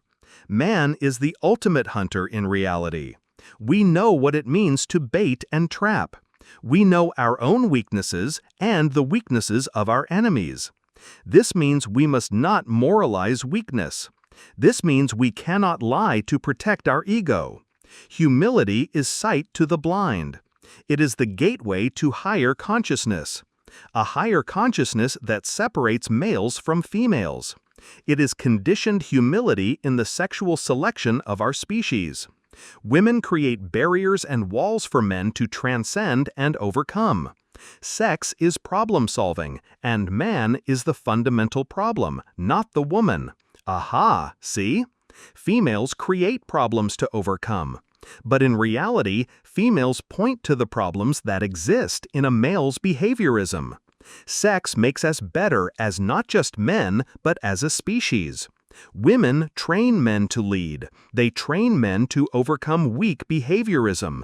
They encourage men to overcome neurotic insanities. How a woman protects her sexuality from men is the greatest act of cheerleading in existence. This is something that a female will never truly understand. The difficulty she places on males in sexual selection creates the needed humility for higher consciousness, and therefore supremacy. There is no bigger motivator in our existence than the primal urge of passing our legacy down through reproduction before we die. Procreate and die. This is the eternal truth of all living organisms in reality. This is the core wisdom that motivates all our behavior and the beating heart behind the complexities of modern civilization. This takes us to the rationale that is necessary for higher order. To make sense of reality, reality must first be defined. Even a blind man in darkness must organize his environment and how his other senses align with it to help him overcome it. The high amount of failure and rejection that a male experiences in sexual selection helps him to calibrate the definitions of his mistakes so as to form a new strategy. The human female is symbolic of chaos, because female consciousness is all-encompassing in a state of being. This can be likened to water on a flat surface that spreads out, whereas male consciousness is based on becoming or the defining boundaries that give meaning to the meaningless. The reason why males are rational, or better yet, have the capacity for greater rationality than females, is because of two fundamental elements. The male sex organ is a clear definition in objectivity that the male. 22. Women want to be held. All sex is about reproduction, regardless if that is the conscious intent or not. Once a man understands the animal, he will understand its heat. The difficulty that a female experiences when bearing a child influences her entire sexual selection. For countless millennia, women had to depend on males as protectors and providers while they were incapacitated with child in womb. This is the root reason why a female wants security from a male in sex. The man must reassure her sex anxiety so that she feels safe to accept him as her leader, and feels safe enough to surrender not just her body in the sex act, but also in pregnancy. A female is seeking a man who can make her feel whole, who makes her feel secure in his possession. The sex act for a female is a vulnerable act of submission to a man's will. This is the fundamental reason why women consciously and unconsciously look for leader/follower dynamic in sexual selection. The leader's frame holds the follower in possession, which creates a craving for belonging in his reality. Females want to be overwhelmed by the presence of male sexuality enough to let go of their own sense of self for total possession. They surf on the pleasure of the male in sex. But remember, this all has deep biological meaning. Women seek strong men in our world because male strength allows them to be shielded enough for a state of vulnerability, which is not only the pleasure of the sex act, but also the burden of pregnancy. When a female gets supreme pleasure from being dominated by a man in sex, she is getting a high reassurance that the male can handle reality for them both, while she focuses her attention away from the world and to her own transforming body. To possess something is to own something, and to create a sense of belonging in those caught in possession. The core element in a female's heart of desire is getting positive attention over her identity. She depends on external validation from peers to regulate her emotionalism, which creates a deep longing for belonging. This conditioned craving for belonging from social need translates into that same craving in the sex act. When a woman feels a deep sense of belonging in sex, she feels safe enough to let go because she is in the hands of another. There is a trust-building exercise where someone lets go and falls into the arms of another that perfectly shows female sexuality. A woman must feel trust to feel safe to let go of herself for total possession in sex to achieve ultimate pleasure. Remember, the greatest barrier to female pleasure in sex is the fear of loss of control. Women are naturally guarded sexually to protect themselves from the threat of impregnation from the horde of genetically inferior men. This high level of guarding of sexual access carries with a woman into sex. She must feel safe enough in a man's hands, or possession, to let go of her guarded state. Once a man leads the sex act with low sex anxiety, confidence, and dominance, it reassures the woman that she can fall into the passivity of submission needed for her to let go. It is as if she is floating on water in a man's hands. She is in the man's hands and feels owned by him. This does not make her feel bad, but rather makes her feel secure in a sense of belonging. The more the man acts if he already owns her, the more she falls into her sense of belonging and lets go of her guarded nature. A major reason why strong and independent feminists have sexual dysfunction is because they refuse to be possessed by anyone but themselves, which hurts them in the bedroom. The way they get around this is through elaborate, nerdy rituals of BDSM, where they intellectualize their own submission as a way to keep hold of some possession of power. But the fragments of possession they cling to close the gates of their own sexual surrenders. This is why a feminist who rules her roost over her weak male will find it difficult when she asks to be dominated by the male in sex. Her direction of the dominance itself keeps in her possession of herself, and therefore there is no true surrender of power. The man is in her hands for control, which means he belongs to her, not her to him. Women look for rebellious bad boys in sexual selection, because these men are in their own frame of authority and cannot be easily controlled. This is why a man who disobeys a woman's direction in the sex will spike her arousal. He does not belong to her, she belongs to him. He owns her, she does not own him.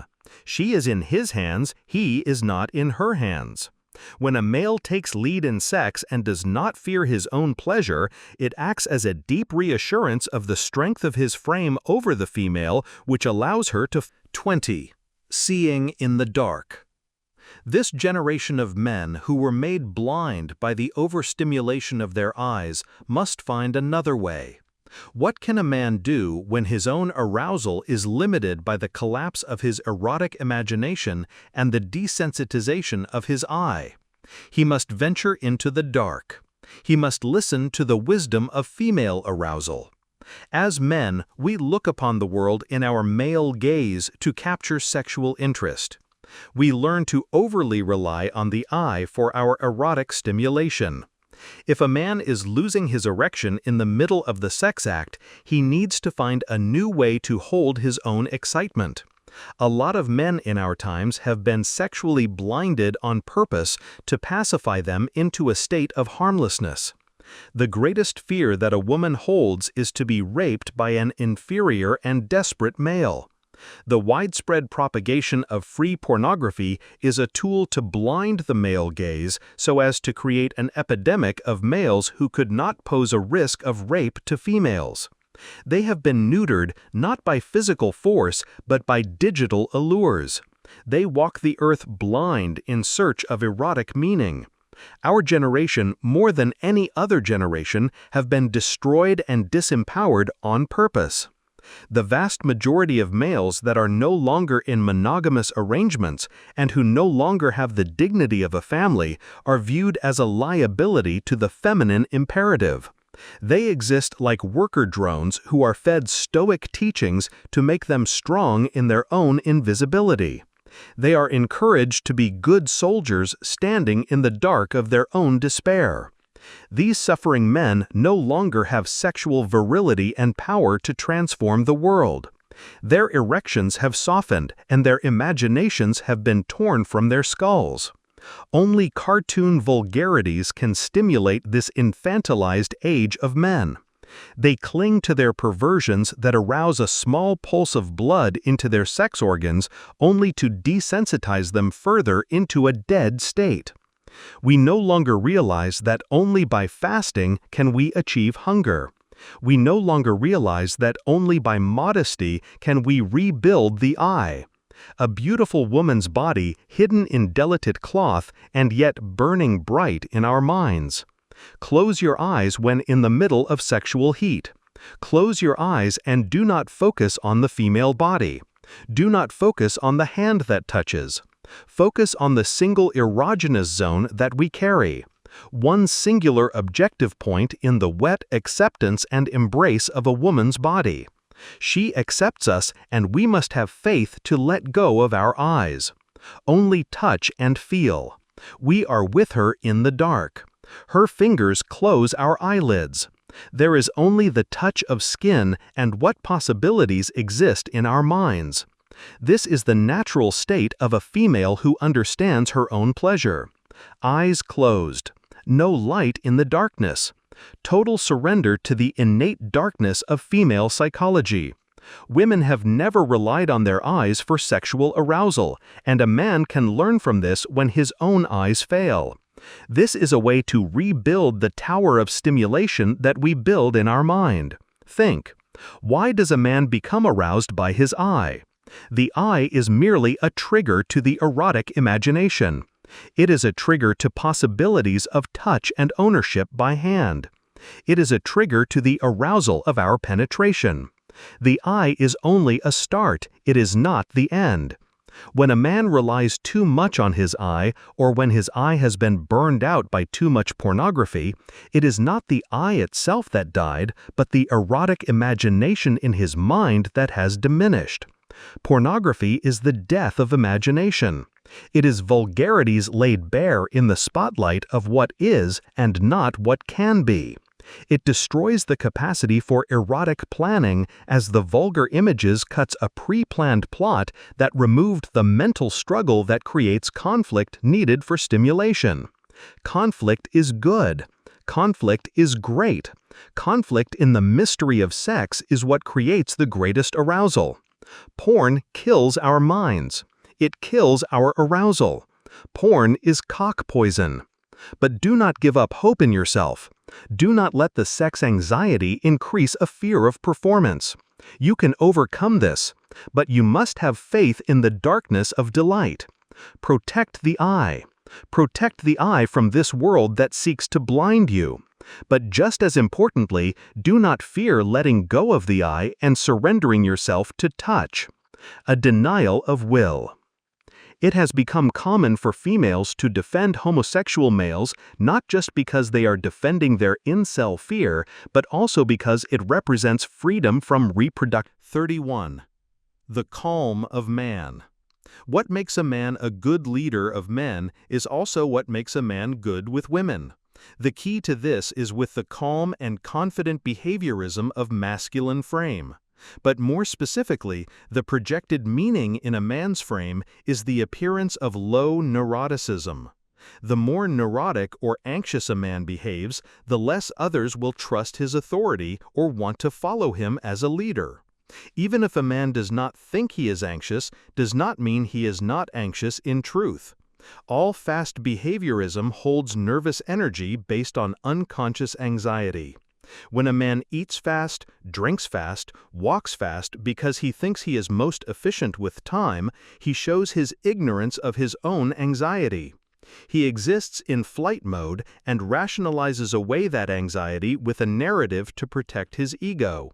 All neurotic human behaviorism can be broken down into the animal complex of fight, flight, freeze.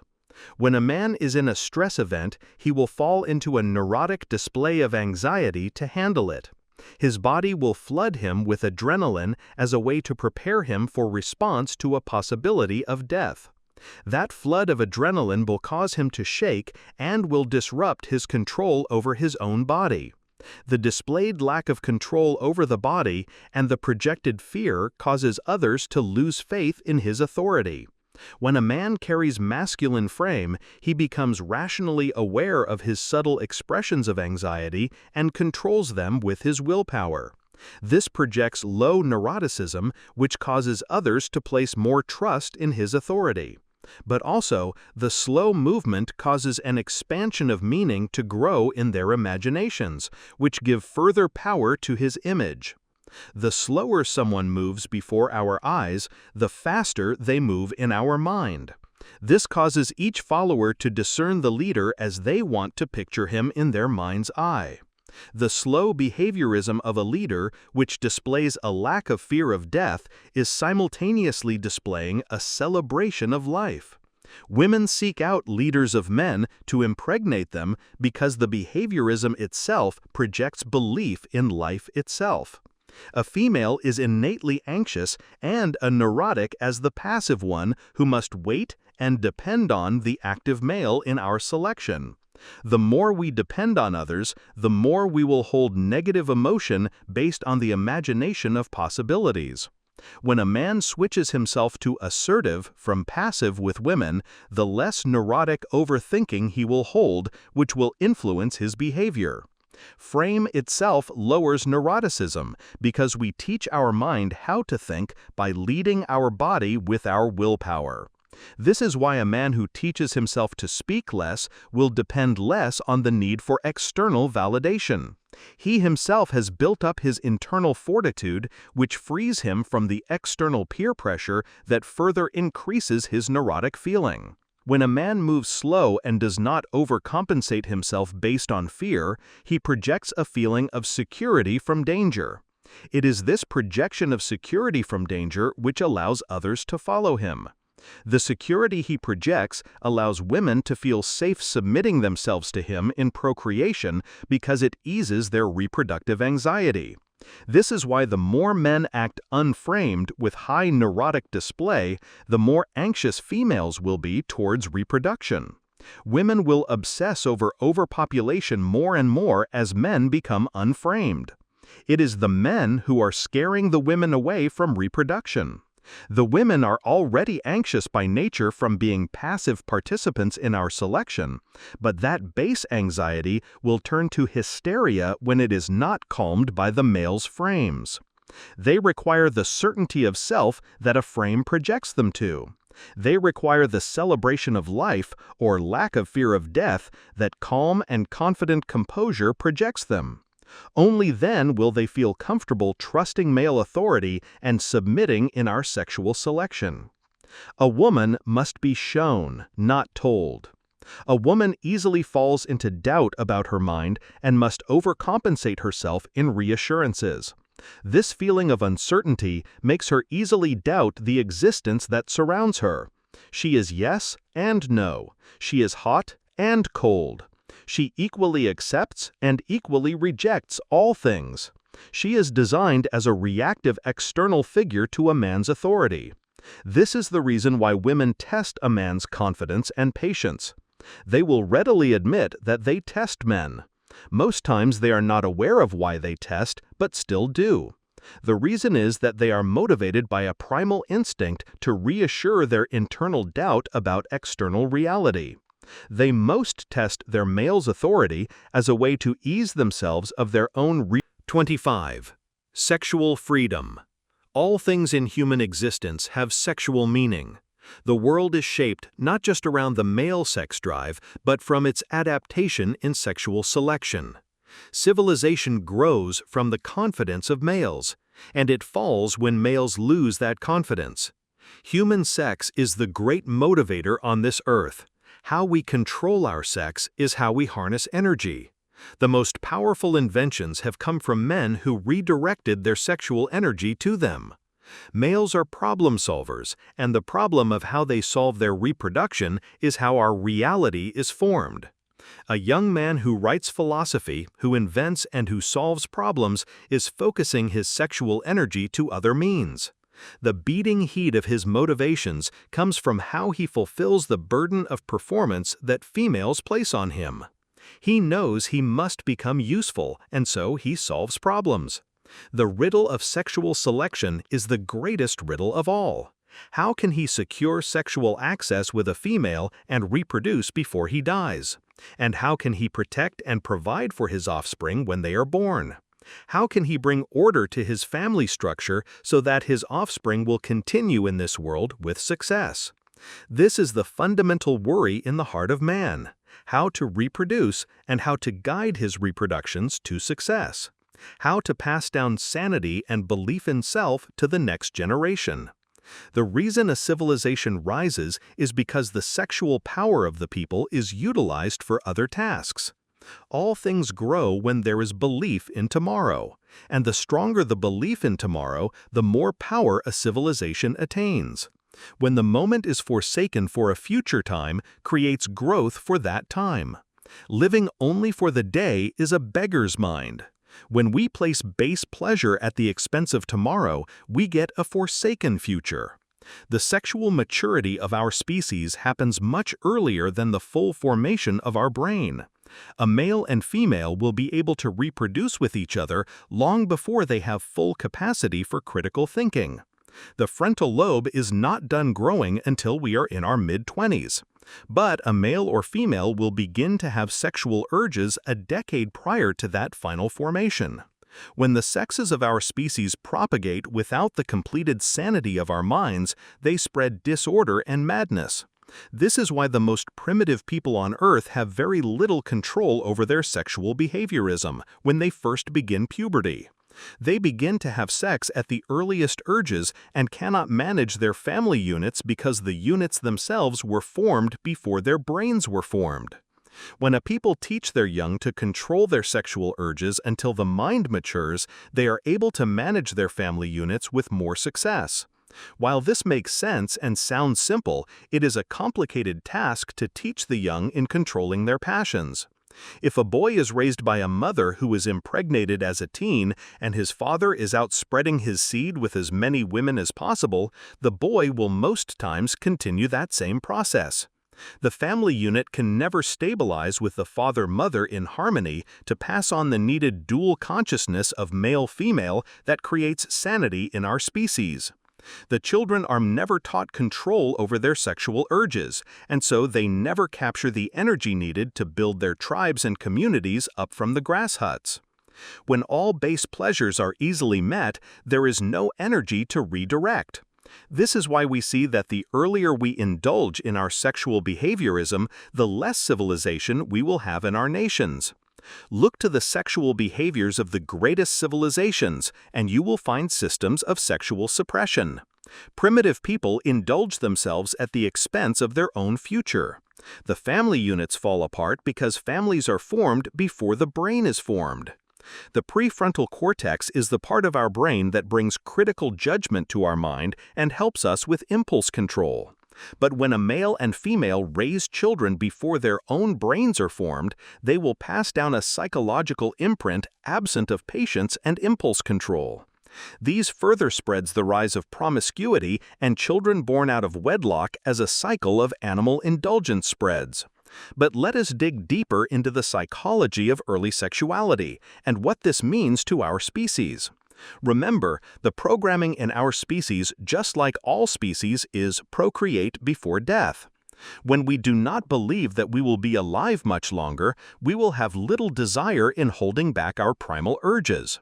This is the mind of a beggar who does not save up for a future because he only believes in the moment.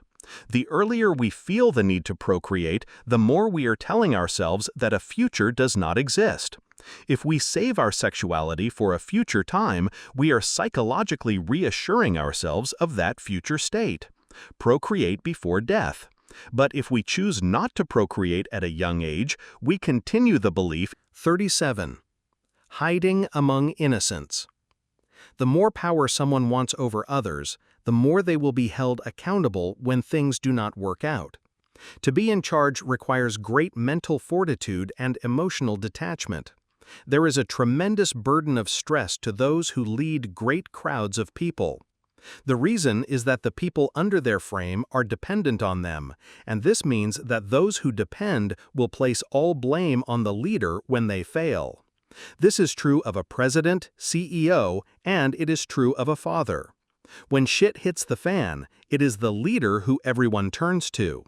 People readily give their first fruits to kings and leaders, but when the time comes for salvation, they expect the leader to pay back with solution. And if things do not work out, this is when the people rise up against the leader. The amount of stress it takes to be a leader is due to the responsibility over the lives of others. A father must not just worry about himself, but also he must protect/provider for those under his authority. He must sacrifice himself for them and bear the burden of constant worry for their care. To lead is to take on further responsibility in an abundance mindset. It means to seek out stress and responsibility. It means to expand responsibility from self out to a few or 100 or thousands. The weight of a crown weighs heavy upon the head of a king. And what the king knows about all else is the freedom of will that he holds within himself. He is not one of the unthinking masses who depend on a head to lead them. His will transcends himself and stretches out over all. To lack free will is bear no burden of responsibility for action. It is a surrender of consciousness from the higher form of individual to the low form of the collective mob. To reason is to carry will of decision, and it is decision that allows us to rule not just over self, but others. Indecision is a state of passivity that robs the self of free will by option paralysis. This is the fundamental reason why females lean towards believing in the absence of free will, while masculine men believe in free will. When someone lacks free will, they become blameless to their behaviorism. This is the comparison between man and animal and adult and infant. The reasoning mind that comes from a place of sanity in a well-formed human brain allows us the capacity for reason, which informs our decision-making ability, or surrender of consciousness for passivity of decision. This is based on lack of free that submerges the mind in the currents of others' control. The female in our sexual selection is designed for submission and is designed to surrender her power to the male. She floats and glides through sexual selection, whereas the male must swim upstream against the currents. He must make choices over his behaviorism to overcome himself by humbly submitting to the burden of performance placed on him by females. The increased level of adaptive behavior allows him the higher consciousness of not only seeing the repeating patterns of his own failures, but also the repeating patterns of success. To see patterns is to exist above what we examine. It is to see the madness of the stagnation of ourselves and the world that surrounds us. Method grows from madness. To repeat the same thing over and over expecting different results is insanity. To recognize a reconfiguration based on the previous patterns is sanity. This is what free will means. It means we can overcome the animal impulse that leads us into repetitive behaviorism. We can flip the script. We can experiment, and we can deny the impulses that lead us to traps. We can bear the responsibility of all things, which means we can absorb all blame without being overwhelmed by it. In our times, we see a rise of men and women who hide among toys as a way to display an infantilized blamelessness. They wish to return to a state where they held no responsibility and where no one expected them to bear the burden of the world. This is why we see a massive increase in the identification of mental illness as a way to shrug responsibility. Women and weak men know that we expect less from the mad, and so they begin to surrender to madness as a form of escape from a world of responsibility. They wish away free will because it means that they must summon that will. They wish away free will because it means that they cannot be blamed for their own behaviorism. Sanity most times becomes a choice of strength over the void of madness. The greater the madness, the less we are burdened with sanity. When a man chooses sanity, he chooses the responsibility that comes with it. Remember, a female exists in the moment with no thought for future planning, because she is designed to be myopic in closeness to nest. 34. Ignorant of the means of production. The capacity for greatness in mankind is due to obsession, drive, and humility. A man must be obsessed in singular focus on pursuing his passion. He must have the energy to pursue it, and he must adapt himself for success. Worldly ambition is a redirect of sexual ambition. Men have a fundamental problem of sexual access that most forms them when they are in the sexual heat of young manhood. They want sex and must figure out how to get it. They form themselves to the burden of performance that females place on them in our sexual selection. They either form their body in muscle to display themselves as protector, or they hustle in career ambition to set themselves up as provider. The formation of male ambition is fundamentally a problem of procreation. Whether a man says he does all this for himself alone, it is ignorance of the unconscious drive that motivates his behaviorism. A man will invest tremendous energy in his ambition for either a conscious or unconscious payoff of reproductive privilege. This is the core means of production, not just in a man's individual behavior, but in the behaviorism of males across our world. The means of production in sex is the means of production in all things. But even when a man consciously starts his own personal ambition as a way for sexual access, he will sometimes fall in love with the pursuit more than the original objective. This is how we get the true greats among human history. These men started the ambition as a means for either conscious or unconscious sex, but soon fall into obsession over the ambition more than the prospect of sex. They enjoyed the journey so much that they forgot the destination and kept traveling. When a man becomes obsessed over his ambition, he will place it above all his most basic needs and desires. It becomes his ultimate desire and brings him the most satisfaction. This is true of Mozart, Nietzsche, Einstein, and all genius obsessives. The journey of personal ambition was started as a solution to a problem of sex, and the destination becomes forsaken for a furthering of the journey itself.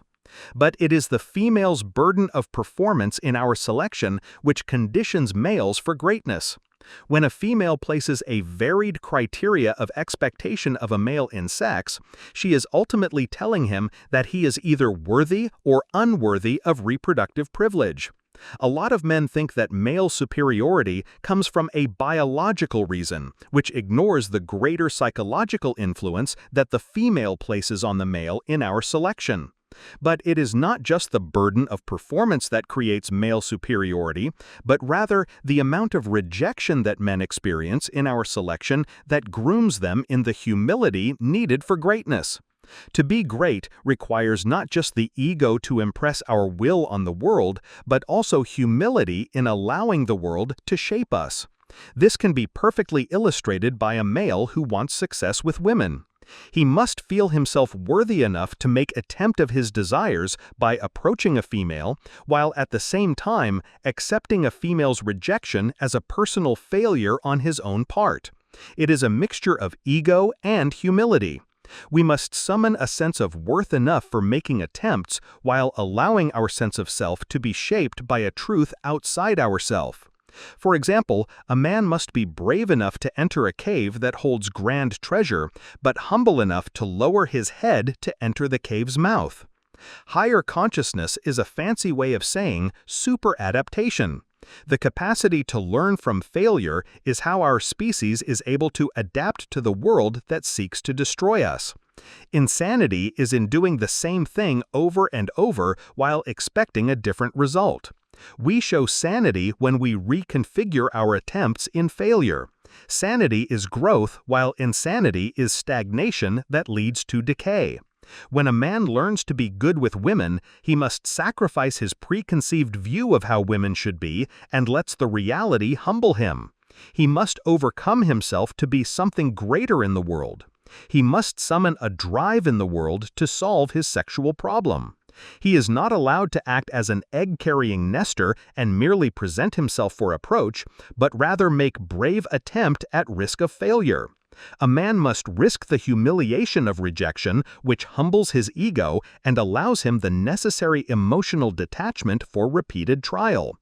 It is not merely a stabilized hormone in the body, or testosterone, that creates male superiority, but rather the burden of performance placed on males that forces them into superiority. The vast number of services and goods that our civilization produces is based on not just the necessity for life, but rather the imperative to sex. The greatest human achievement. 32. All women seek power over men from anxiety. When we feel helpless in an environment, we will feel anxiety from that lack of control. The key reason why men and women both battle anxiety issues is due to a feeling of helplessness. If a man depends on others for his own salvation, he will be anxious in their arrival and success. This feeling of paralysis causes us to exist in a state of internal conflict from the dependency we place on others to solve our problems. Men who truly take to heart the core of my philosophy of to be a man is to bear the responsibility of all things, free themselves of the heavy anxiety of that dependency of passivity. To be responsible is to be responsive. We take responsibility for our lives by actively responding to how we fit into the world that surrounds us. This requires action. This requires us to impress our will on our environment. We are either waiting for salvation or we are acting as savior. The more anxious state is the position of waiting for salvation. This is the fundamental reason why women are more anxious creatures than men. Their own passivity in sexual selection creates high anxiety in that act of waiting. Their dependency on a man fulfilling their burden of performance and leading them in selection causes them to have internal conflict, which creates neurotic disorder. Since females are reliant on males in sexual selection, this causes them to blame and complain about males in our selection. This is all part of a female's animal design. To blame and complain is to vent impotence in power to the will of another. The more we complain and blame others for our lives, the less authority we give ourselves in our lives. When a woman complains about her man, she is complaining about failed expectations in his authority over her. She vents to her social circle as a way to regulate her emotional state within a state of helplessness. The act of talking is a false action that mitigates the anxiety, but builds connections of empathy within feminine collectives. The drama of indignation incites the group based on the relationship trouble of a part of the sisterhood. But what a man must realize is that the anxiety is the precursor of intelligence. We must worry about a problem before we solve it. This is why the most intellectually dense humans on the planet are the most carefree, and why intelligence and neuroticism usually correlate. The more we feel helpless in an environment, the more we feel imprisoned to our body within it. From this state of body paralysis, we become confined to the mind. This is why we usually see a man of action as less intelligent as the man who has trained himself to intellectualize his cowardice. When we cannot rely on brute strength, we must rely on our sense of wits. Women hold a tremendous gift of wit in social manipulations that creates great authority in power dynamics, but becomes hampered by their own biological design. A woman is her own worst enemy, and a major reason why females consistently divide amongst themselves. Place a group of women together in a room, and there will be division right down the middle. A woman is dual in nature, which means she wars against herself. So even though a woman is groomed for strong wit by her passivity, she is restricted in the totality of her power potential from her own psychological confusion. The majority of women are more knowing of human nature and of power dynamics than the men they are in relationships with.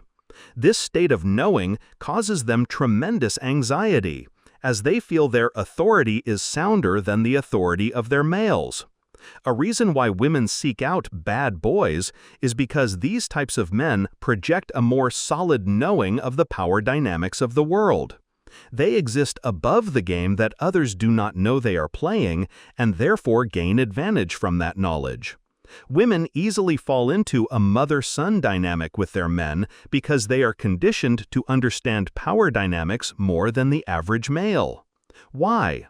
Because a woman's genitalia out of sight makes her entire body become an erogenous zone to her sexual stimulation. And the mystery of her sex organs places her in body paralysis needed for inward introspection based on that stimulation. And what most stimulates a female's body in her selection? Power. This means that a female becomes highly attuned to the shifts of power in an environment because her body purrs when she finds sexual attraction based on the power projection. All women. 24. The heat of mankind. What creates male arousal? A man's own sexuality can become complex even to himself when he gets older. When a man is young, he experiences the ease of arousal merely from his biological prime as well as his psychological ignorance. The fact that a man is inexperienced makes him more sensitive to arousal. But a man will find that as his body ages, and if he has experience, his sexuality will become more dulled. This chapter will break down a few key reasons why a male becomes aroused in sex, which hopefully will help a man navigate any problem he may be having. A relationship is either split between the mother-son dynamic or the father-daughter dynamic. This is not to suggest incest, but a truth of the psychological conditioning we have since youth. When a woman and a man view themselves as equals, this most times means that they are in a mother-son dynamic. This is the most popular romantic power structure that most men exist inside. We can see this dynamic popularly shown on most television shows as a serious and responsible female must mother her irresponsible male who acts childish. The female will show playful resentment over the male's behaviorism. The male will be hornier than the female, and the female will hold the control over sex with frequent rejections.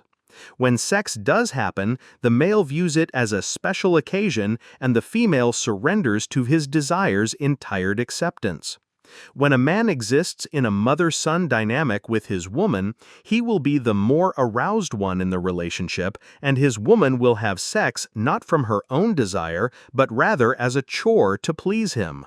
The dynamic itself allows a man to carry less burden of responsibility, which eases his stress, because he is placing stress on the female.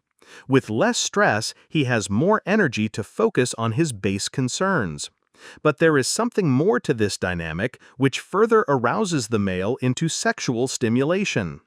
The sex act holds high amount of indignation for the male, as it is one of the few times he is allowed to desecrate the authority of the female. She resentfully submits herself to sex, which creates arousal in the male based on her own lack of desire. If a woman's sexual arousal is based on "how dare you," a man's own sexual arousal is based on "how dare me." The sex becomes more charged with a sense of taboo as the power dynamic flips for a few brief moments of excited passion. The male who is resented and disrespected in the relationship with the female gets his chance to penetrate the female, who often belittles him. This is a major reason why there is more so-called hate sex in relationships with the mother-son dynamic.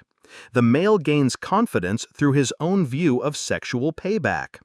There is misplaced aggression and conscious desecrations that fuel the power transfer in sex. The feminine frame of authority lowers herself to the primal heat of the male, and that condescension in what is viewed as not just vulgar but an indignity that carries with it a transcendence of civilized restraint, as what is sacred is lowered into the hands of a thirsty savage. Heat arises from the massive shift in the perceptions of decency.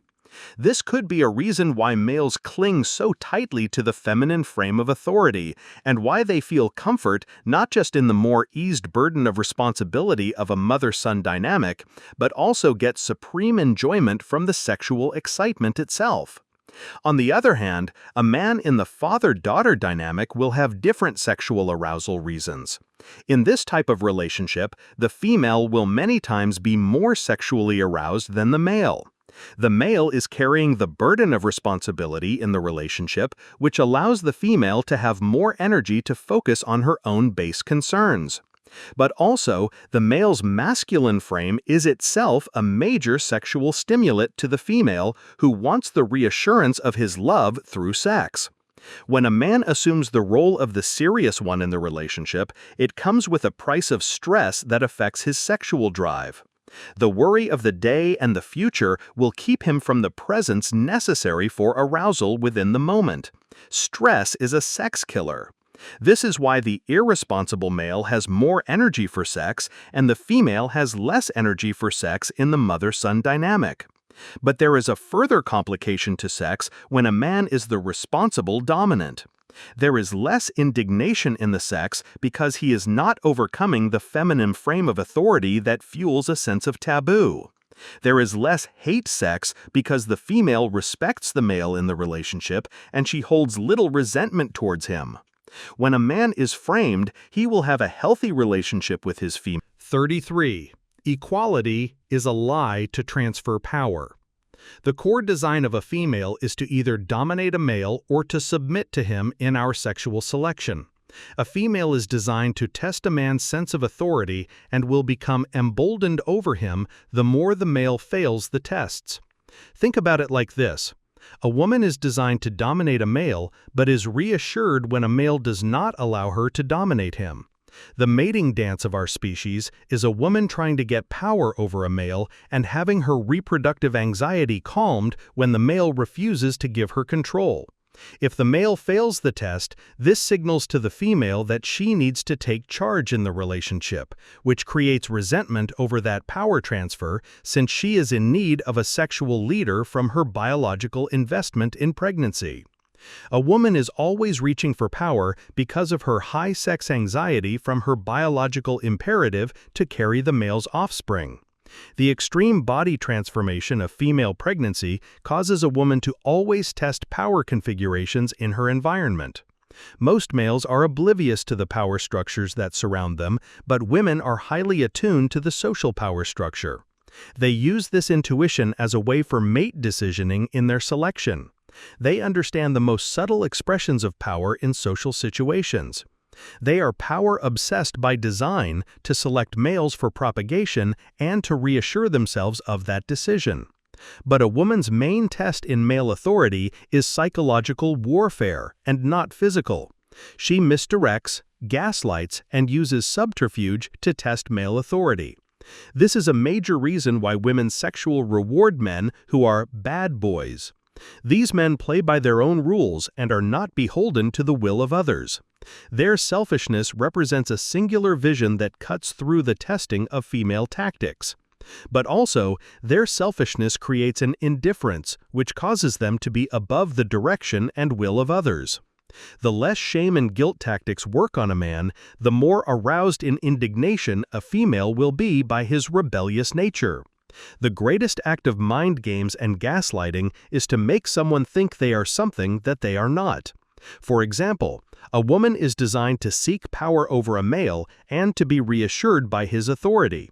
She is hypersensitive to power dynamics in all social dynamics. But she will make a male think he is power-obsessed when he does not submit to her will. If the male feels shame over his power obsession, he will then be compelled to stop seeking it. This is similar to convincing an opponent in war to set down their weapons while staying armed. Women, as the physically weaker sex, have had to rely on wits to transfer power from males to them. This is a reason why women moralize emotion and work to make modern man sensitive in emotion. Once a male is sensitive in emotion, he can be sensitive to emotional control. But while a female is power-obsessed, she will honestly deny this. All female psychology is dual in nature. A woman is both power-obsessed and ignorant of power. Think about it like this. A woman will have a cold calculation for her behavior, but will then sweep the logical footsteps away that led her there by emotionally gaslighting herself. This is why a female can have a cold burden of performance in sexual selection, then after she falls in love with a male, she will forget all about that initial cold conditional view of romance. She wills herself to forget what she finds shameful to her sense of identity. There is a natural contradiction to female psychology, which is why women hold high irrationality. What a man must realize is that all power in this world is either gained by fraud or force. We either show people the truth of our strength, or we make them think we are stronger than we truly are. Since females are physically weaker than males, they must rely on fraud to gain control over them. How does a female control a male in a romantic relationship? She controls through guilt and shame tactics. How do feminists control men in our societies? They control with guilt and shame tactics. They emotionally gaslight men into submission. They make males feel noble in letting down their guard as big men as they assume authority over them. Remember, there is not a place on earth that is free of power structure. There is no magical place in human reality where there is a vacuum of power. We are either leading others or being led by others. Equality is a lie to transfer power. Equality in power is gaslight for control. There is no equality of power in nature. There is only give and take. There is only a struggle for power and a triumph of will. This is true of lions and gazelles in the grasslands of Africa, and this is true of the relationship between males and females. We are in constant conflict and struggle as a living organism. We are liberated from power only in death. 28. Pulling her from herself. One of the most challenging things for a man to understand about women is how they enjoy being teased. The reason why is that most men think about female pleasure from the frame of their own selves. They think, I do not like being teased, so women should not. What a man must realize is that playful teasing, which is different from being outright mean-spirited, is an ego check that not only makes a woman self-aware, but also transfers power to the male. Why would making a woman self-aware in small ways be beneficial to sexual behaviorism? When a female becomes self-aware, she becomes full of doubt over her own authority and unconsciously places authority to the male who is teasing her. How does a fan act around a celebrity? The fan is self-conscious, which emboldens the celebrity in confidence of authority over them. The same for a female. But when a male places a spotlight on the female with playful teasing, the female might overreact to challenge, which makes her feel embarrassed from the insecurity. To be truly secure in ourself is to not be affected by those who doubt our power. The act of dismissal is one of confidence, whereas rigid emotional defense is one that proves self-doubt. But the key to teasing is to make it hidden in double meaning. When a female thinks, "What did he mean by that?" in a dual-bladed way where it can either be positive or negative, makes her become self-conscious. Why would a female being self-conscious be a good thing in sexual arousal? Because a female is innately at war with herself and in eternal doubt over her identity. She only has confidence from the overwhelming male gaze from inferior males, which is not based on true self-worth. The more we rely on others for our worth, the more we are in their hands for its value. This is why teasing a woman breaks the false spell of her eternally inflated confidence and brings her down to earth. And let me reiterate, this is not being mean-spirited. To tease means to provoke someone. A provocation can be slight and subtle enough to destabilize sense of self. The more someone is made to be conscious of themselves, the more they begin to rely on the others to bring them out of that state. To tease is an act of push-pull. But let us break that down to how it applies to sexual selection in a social situation and to the sex act itself. When an average guy approaches or initiates a conversation with a female, she will think, "Prove yourself to the male," because she is the nester who chooses her mate. If the male hides his sexual intent, makes the female comfortable in conversation, and then sprinkles in a small tease, this will lower the innate throne of the nester to his level. Remember, women are overwhelmed by the male gaze, which inflates their ego. But underneath, they are all in tremendous doubt over their sense of self because of both the mystery of their sex organ paired with their hormone flux. The duality of female nature makes them in eternal conflict with themselves. The thirsty male gaze artificially puffs up their egos to cover over their natural condition of self-doubt. When a man hides his sexual intent, that itself places him apart from the horde of inferior males who make their intent known. And when a man is brave enough to tease a female, he is showcasing bravery in causing friction in blossoming interaction. Women hate nice guys because these guys play it safe and are too afraid to be bold and brave in causing any friction socially. Friction is a challenge. And when a female is challenged in sexual selection, she easily becomes destabilized from the false sense of ego from thirsty males. Whomever can make the other doubt themselves is the one who holds power. This is the core reasoning behind why teasing builds erotic tension. The female who is made to doubt herself is placed in the dark of her own mind. She will think, "How did I get here?"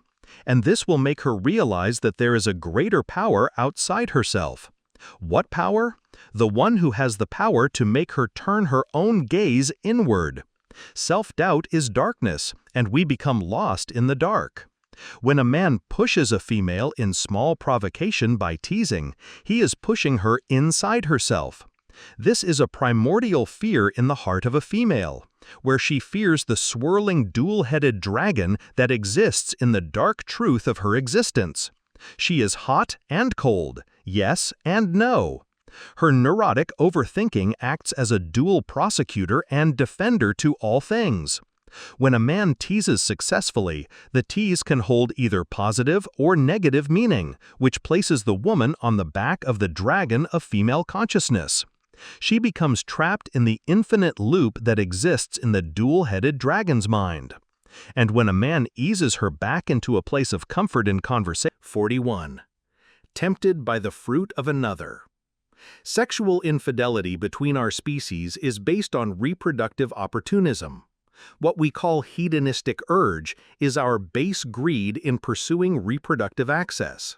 This is true of males and this is true of females. But the reasons for the base urge is just as different between the sexes as their biological necessities are different. A male falls into sexual heat when he is around a female who projects the obvious clue to fertility and health. When a male cheats on his female, he is unconsciously trying to seed other females as a way to continue his genetic legacy. The mindless animal in a man is to spread his seed as far as he can before he dies. He transfers a fear of death to the sex act itself. He fears being forgotten and falling into oblivion. His animal heat compels him into what seems like irrational lust, but that has the most rational biological imperatives. The promiscuous male is a male who holds sex anxiety because he holds death anxiety. Men do not want to die forgotten, and so they attempt their best at being remembered. A lot of males want to haunt a female by impressing their sex on them and infecting their emotionalism. This is a way to be remembered and a way to have a sense of belonging. They are trying to capture eternity through the most primordial means. No act of sex can be simplified to just an act of lust, and no sex act is meaningless to our anxieties. A man's hedonism is a desperate attempt at securing indulgence while he can. While he can is an unconscious motivation based on death anxiety. This is why, to be hedonist, is to place the pleasures of the day without regard to the consequences of tomorrow.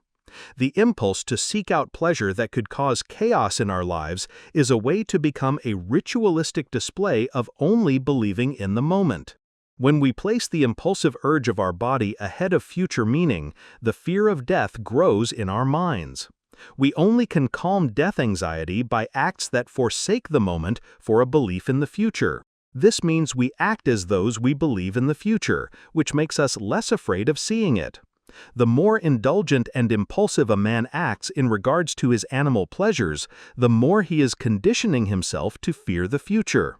And that fear that grows, based on his own behaviorism, is what gives shape to all his future events.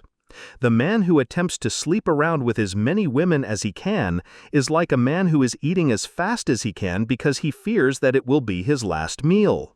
It is deep fear of death that creates promiscuity in males, and that death follows them.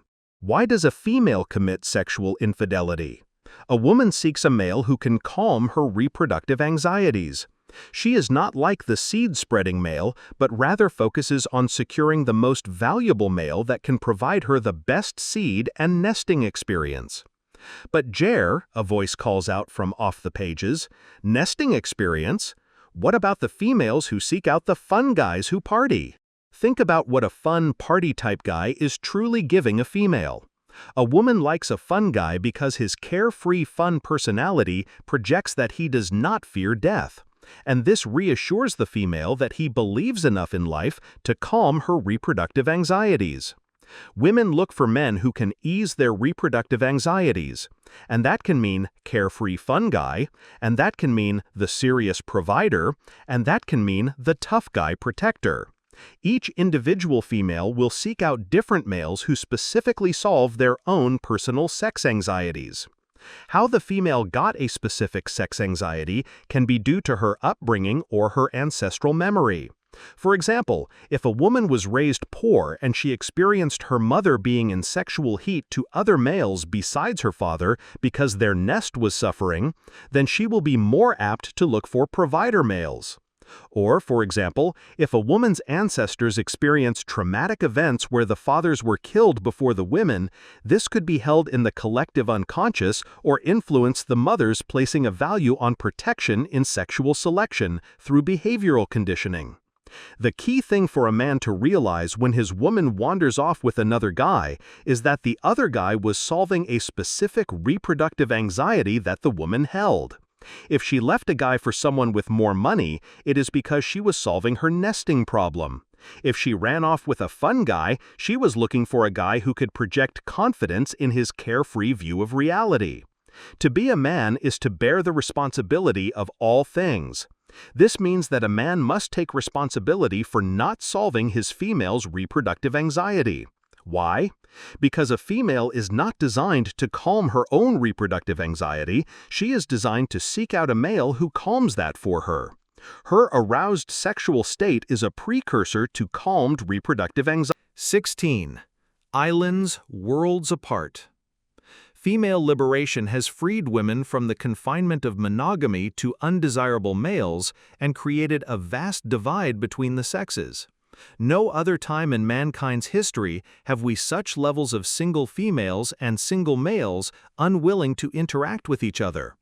What a feminist and even some sexless men will refuse to admit is that the males and females in our species were meant to balance each other.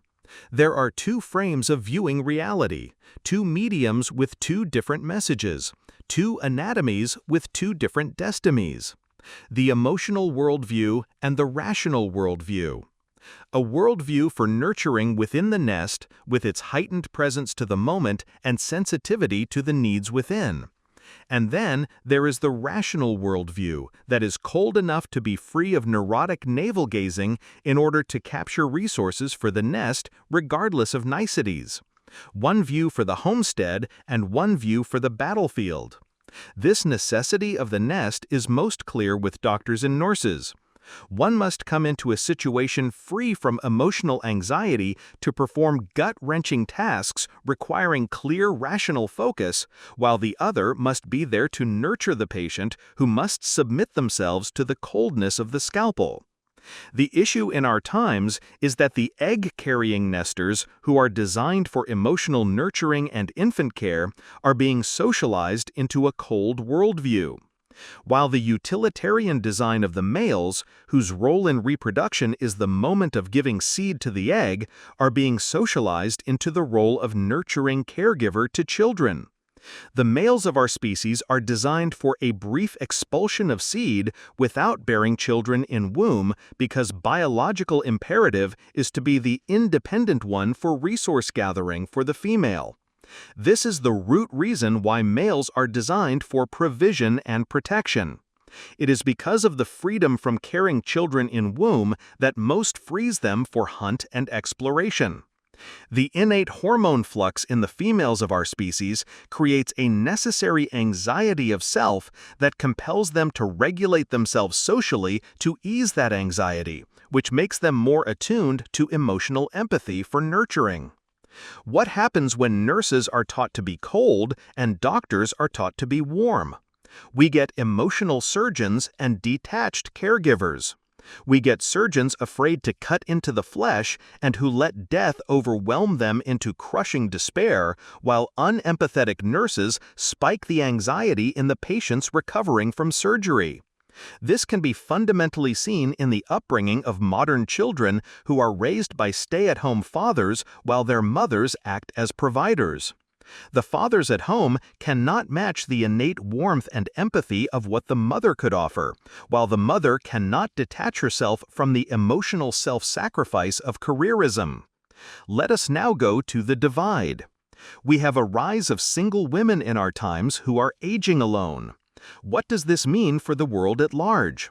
It means that the innate reproductive anxiety of these females will express itself through all their political choices. They will not have the rational worldview and cold masculine frame to balance their own. This means they will try to force their reproductive anxiety in all aspects of their belief systems. The hostility between the sexes will continue to skyrocket as females become unfamiliar with anything outside their singular worldview. An entire generation of females are either being raised without fathers or with fathers who are in the feminine frame of authority. These women have little to no men in their lives who challenge them with a fundamentally different perspective on reality. The collective hive mind of the feminine frame of authority will seek to destroy all challenges to its unifying vision. When women have little to no men in their lives that hold a masculine psychology that they respect, they will be more apt to see all opposing views to their own as a threat to their own emotional hopes for the world. These egg-carrying nesters will seek out the few men who act like roaming roosters to propagate with them, and then they will carry great hatred over males because the men they desire do not hang around to provide. So they vent their complaint over all men even though it's a few males who have sexual access. They will complain about a polygamous system of sexual selection where they cannot secure their needed providers that has only arisen because of how their own careerism has disenfranchised the vast number of males. And so they will only have experience with a few males who refuse to commit to them, which embitters them to all men as toxic. This creates a dual state of indignation in a woman's mind, as she either sees a male as an irresponsible cad or an undesirable incel. Women 19. Blinding the male gaze. The fall of monogamy was followed by the rise of virgin men. Men who would have normally been paired off with women in their community are now left at a distance with only their eyes to satisfy them. When the divide between males and females becomes vast, only the male gaze remains. Eyes full of sexual thirst and desperation. Eyes that possess desire and want. Eyes that act as precursor to possible advances and touch. A touch that sends horror into a female's body. She does not want to carry desperate seed. She does not want this generation of sexless men seeing her. This is why pornography is supported by feminists and why they celebrate it. Females who would normally cohabit with undesirable males that provide resource to them and bear their children can now extract resources from a distance. They no longer have to bear their children, and they do not have to give up their resources. We see a rise of digital prostitution in our times as females sell their bodies to the desperate male gaze. But females unconsciously know that a man's arousal is based through his eye. The free proliferation of pornography is a beggar's banquet that satisfies the collapse of our sexual selection. Virgin males masturbate in self-castration as the images flood their eyes and kill their own erotic imagination. Porn blinds the male gaze. It not only allows the vast majority of men to satisfy their animal heat, but also it pacifies them into impotent submission. They become like eunuch voyeurs to the world that surrounds them and fall into an erodization of their own cuckoldry. Digital prostitution gives a man the fantasy of kings with only peasant legacies. Females extract resources from male providers at a safe distance with no threat of impregnation. We live in an age where men can no longer get erections because they have desensitized their own sense of arousal. Feminists encourage homosexuality and pornography because it solves the sexless male problem. They either want men to redirect their thirsty gaze to each other or blind themselves with porn. This generation of men walk the earth in castrated, downward glances. They have become sexually harmless, and this reassures the majority of females' reproductive anxiety. What a man must realize is that all sexual liberation is in the feminine frame of authority. This is why all female empowerment movements are followed by sexual liberation movements. Women unconsciously know that monogamous family arrangements are destroyed by sexual freedom, which liberates them from the reproductive burden of our male population. A man's arousal is based on his erotic imagination and his willpower over his own sex anxiety. Men become aroused not just by their eyes, but in their fantasy of potential touch. It is the distance that closes between gaze and touch that fuels male arousal. It is not just what would that woman look like undressed, but also how would she feel in my hands. A two-part story of sexual obsession. What do we find in male-dominant societies? Women are encouraged in clothed modesty, and pornography is outlawed. That is true male empowerment. Why? Because female modesty not only quiets a woman's sexual advertising, but also strengthens the male population's erotic imaginations. Remember, the feminine frame is the cult of infertility, while masculine frame is the cult of fertility. The more power women get in this world, the more they will fear the impregnation from less powerful men. A woman is designed for submission, and a man's more powerful frame over her calms her reproductive anxieties. Birth rates collapse from female empowerment for this very reason. All feminist political action is based on sex anxiety. How to solve the unwanted male gaze and how to redirect male sexual desire away from them is their key concern. When females dress in modesty and when sex remains a mystery in males' minds, causes them to remain sexually strong in virility. Young men must protect their eyes against sexual imagery. They must protect themselves from a world that wants them blind. View all pornography as cock poison. View it as slave bread meant to keep a man satisfied in his imprisonment. After I experienced sexual disloyalty from my wife, I had tremendous sex anxiety. I fell into pornography addiction and began erotizing my own cuckoldry. The anxiety that I held made me want to abuse myself. This is the fundamental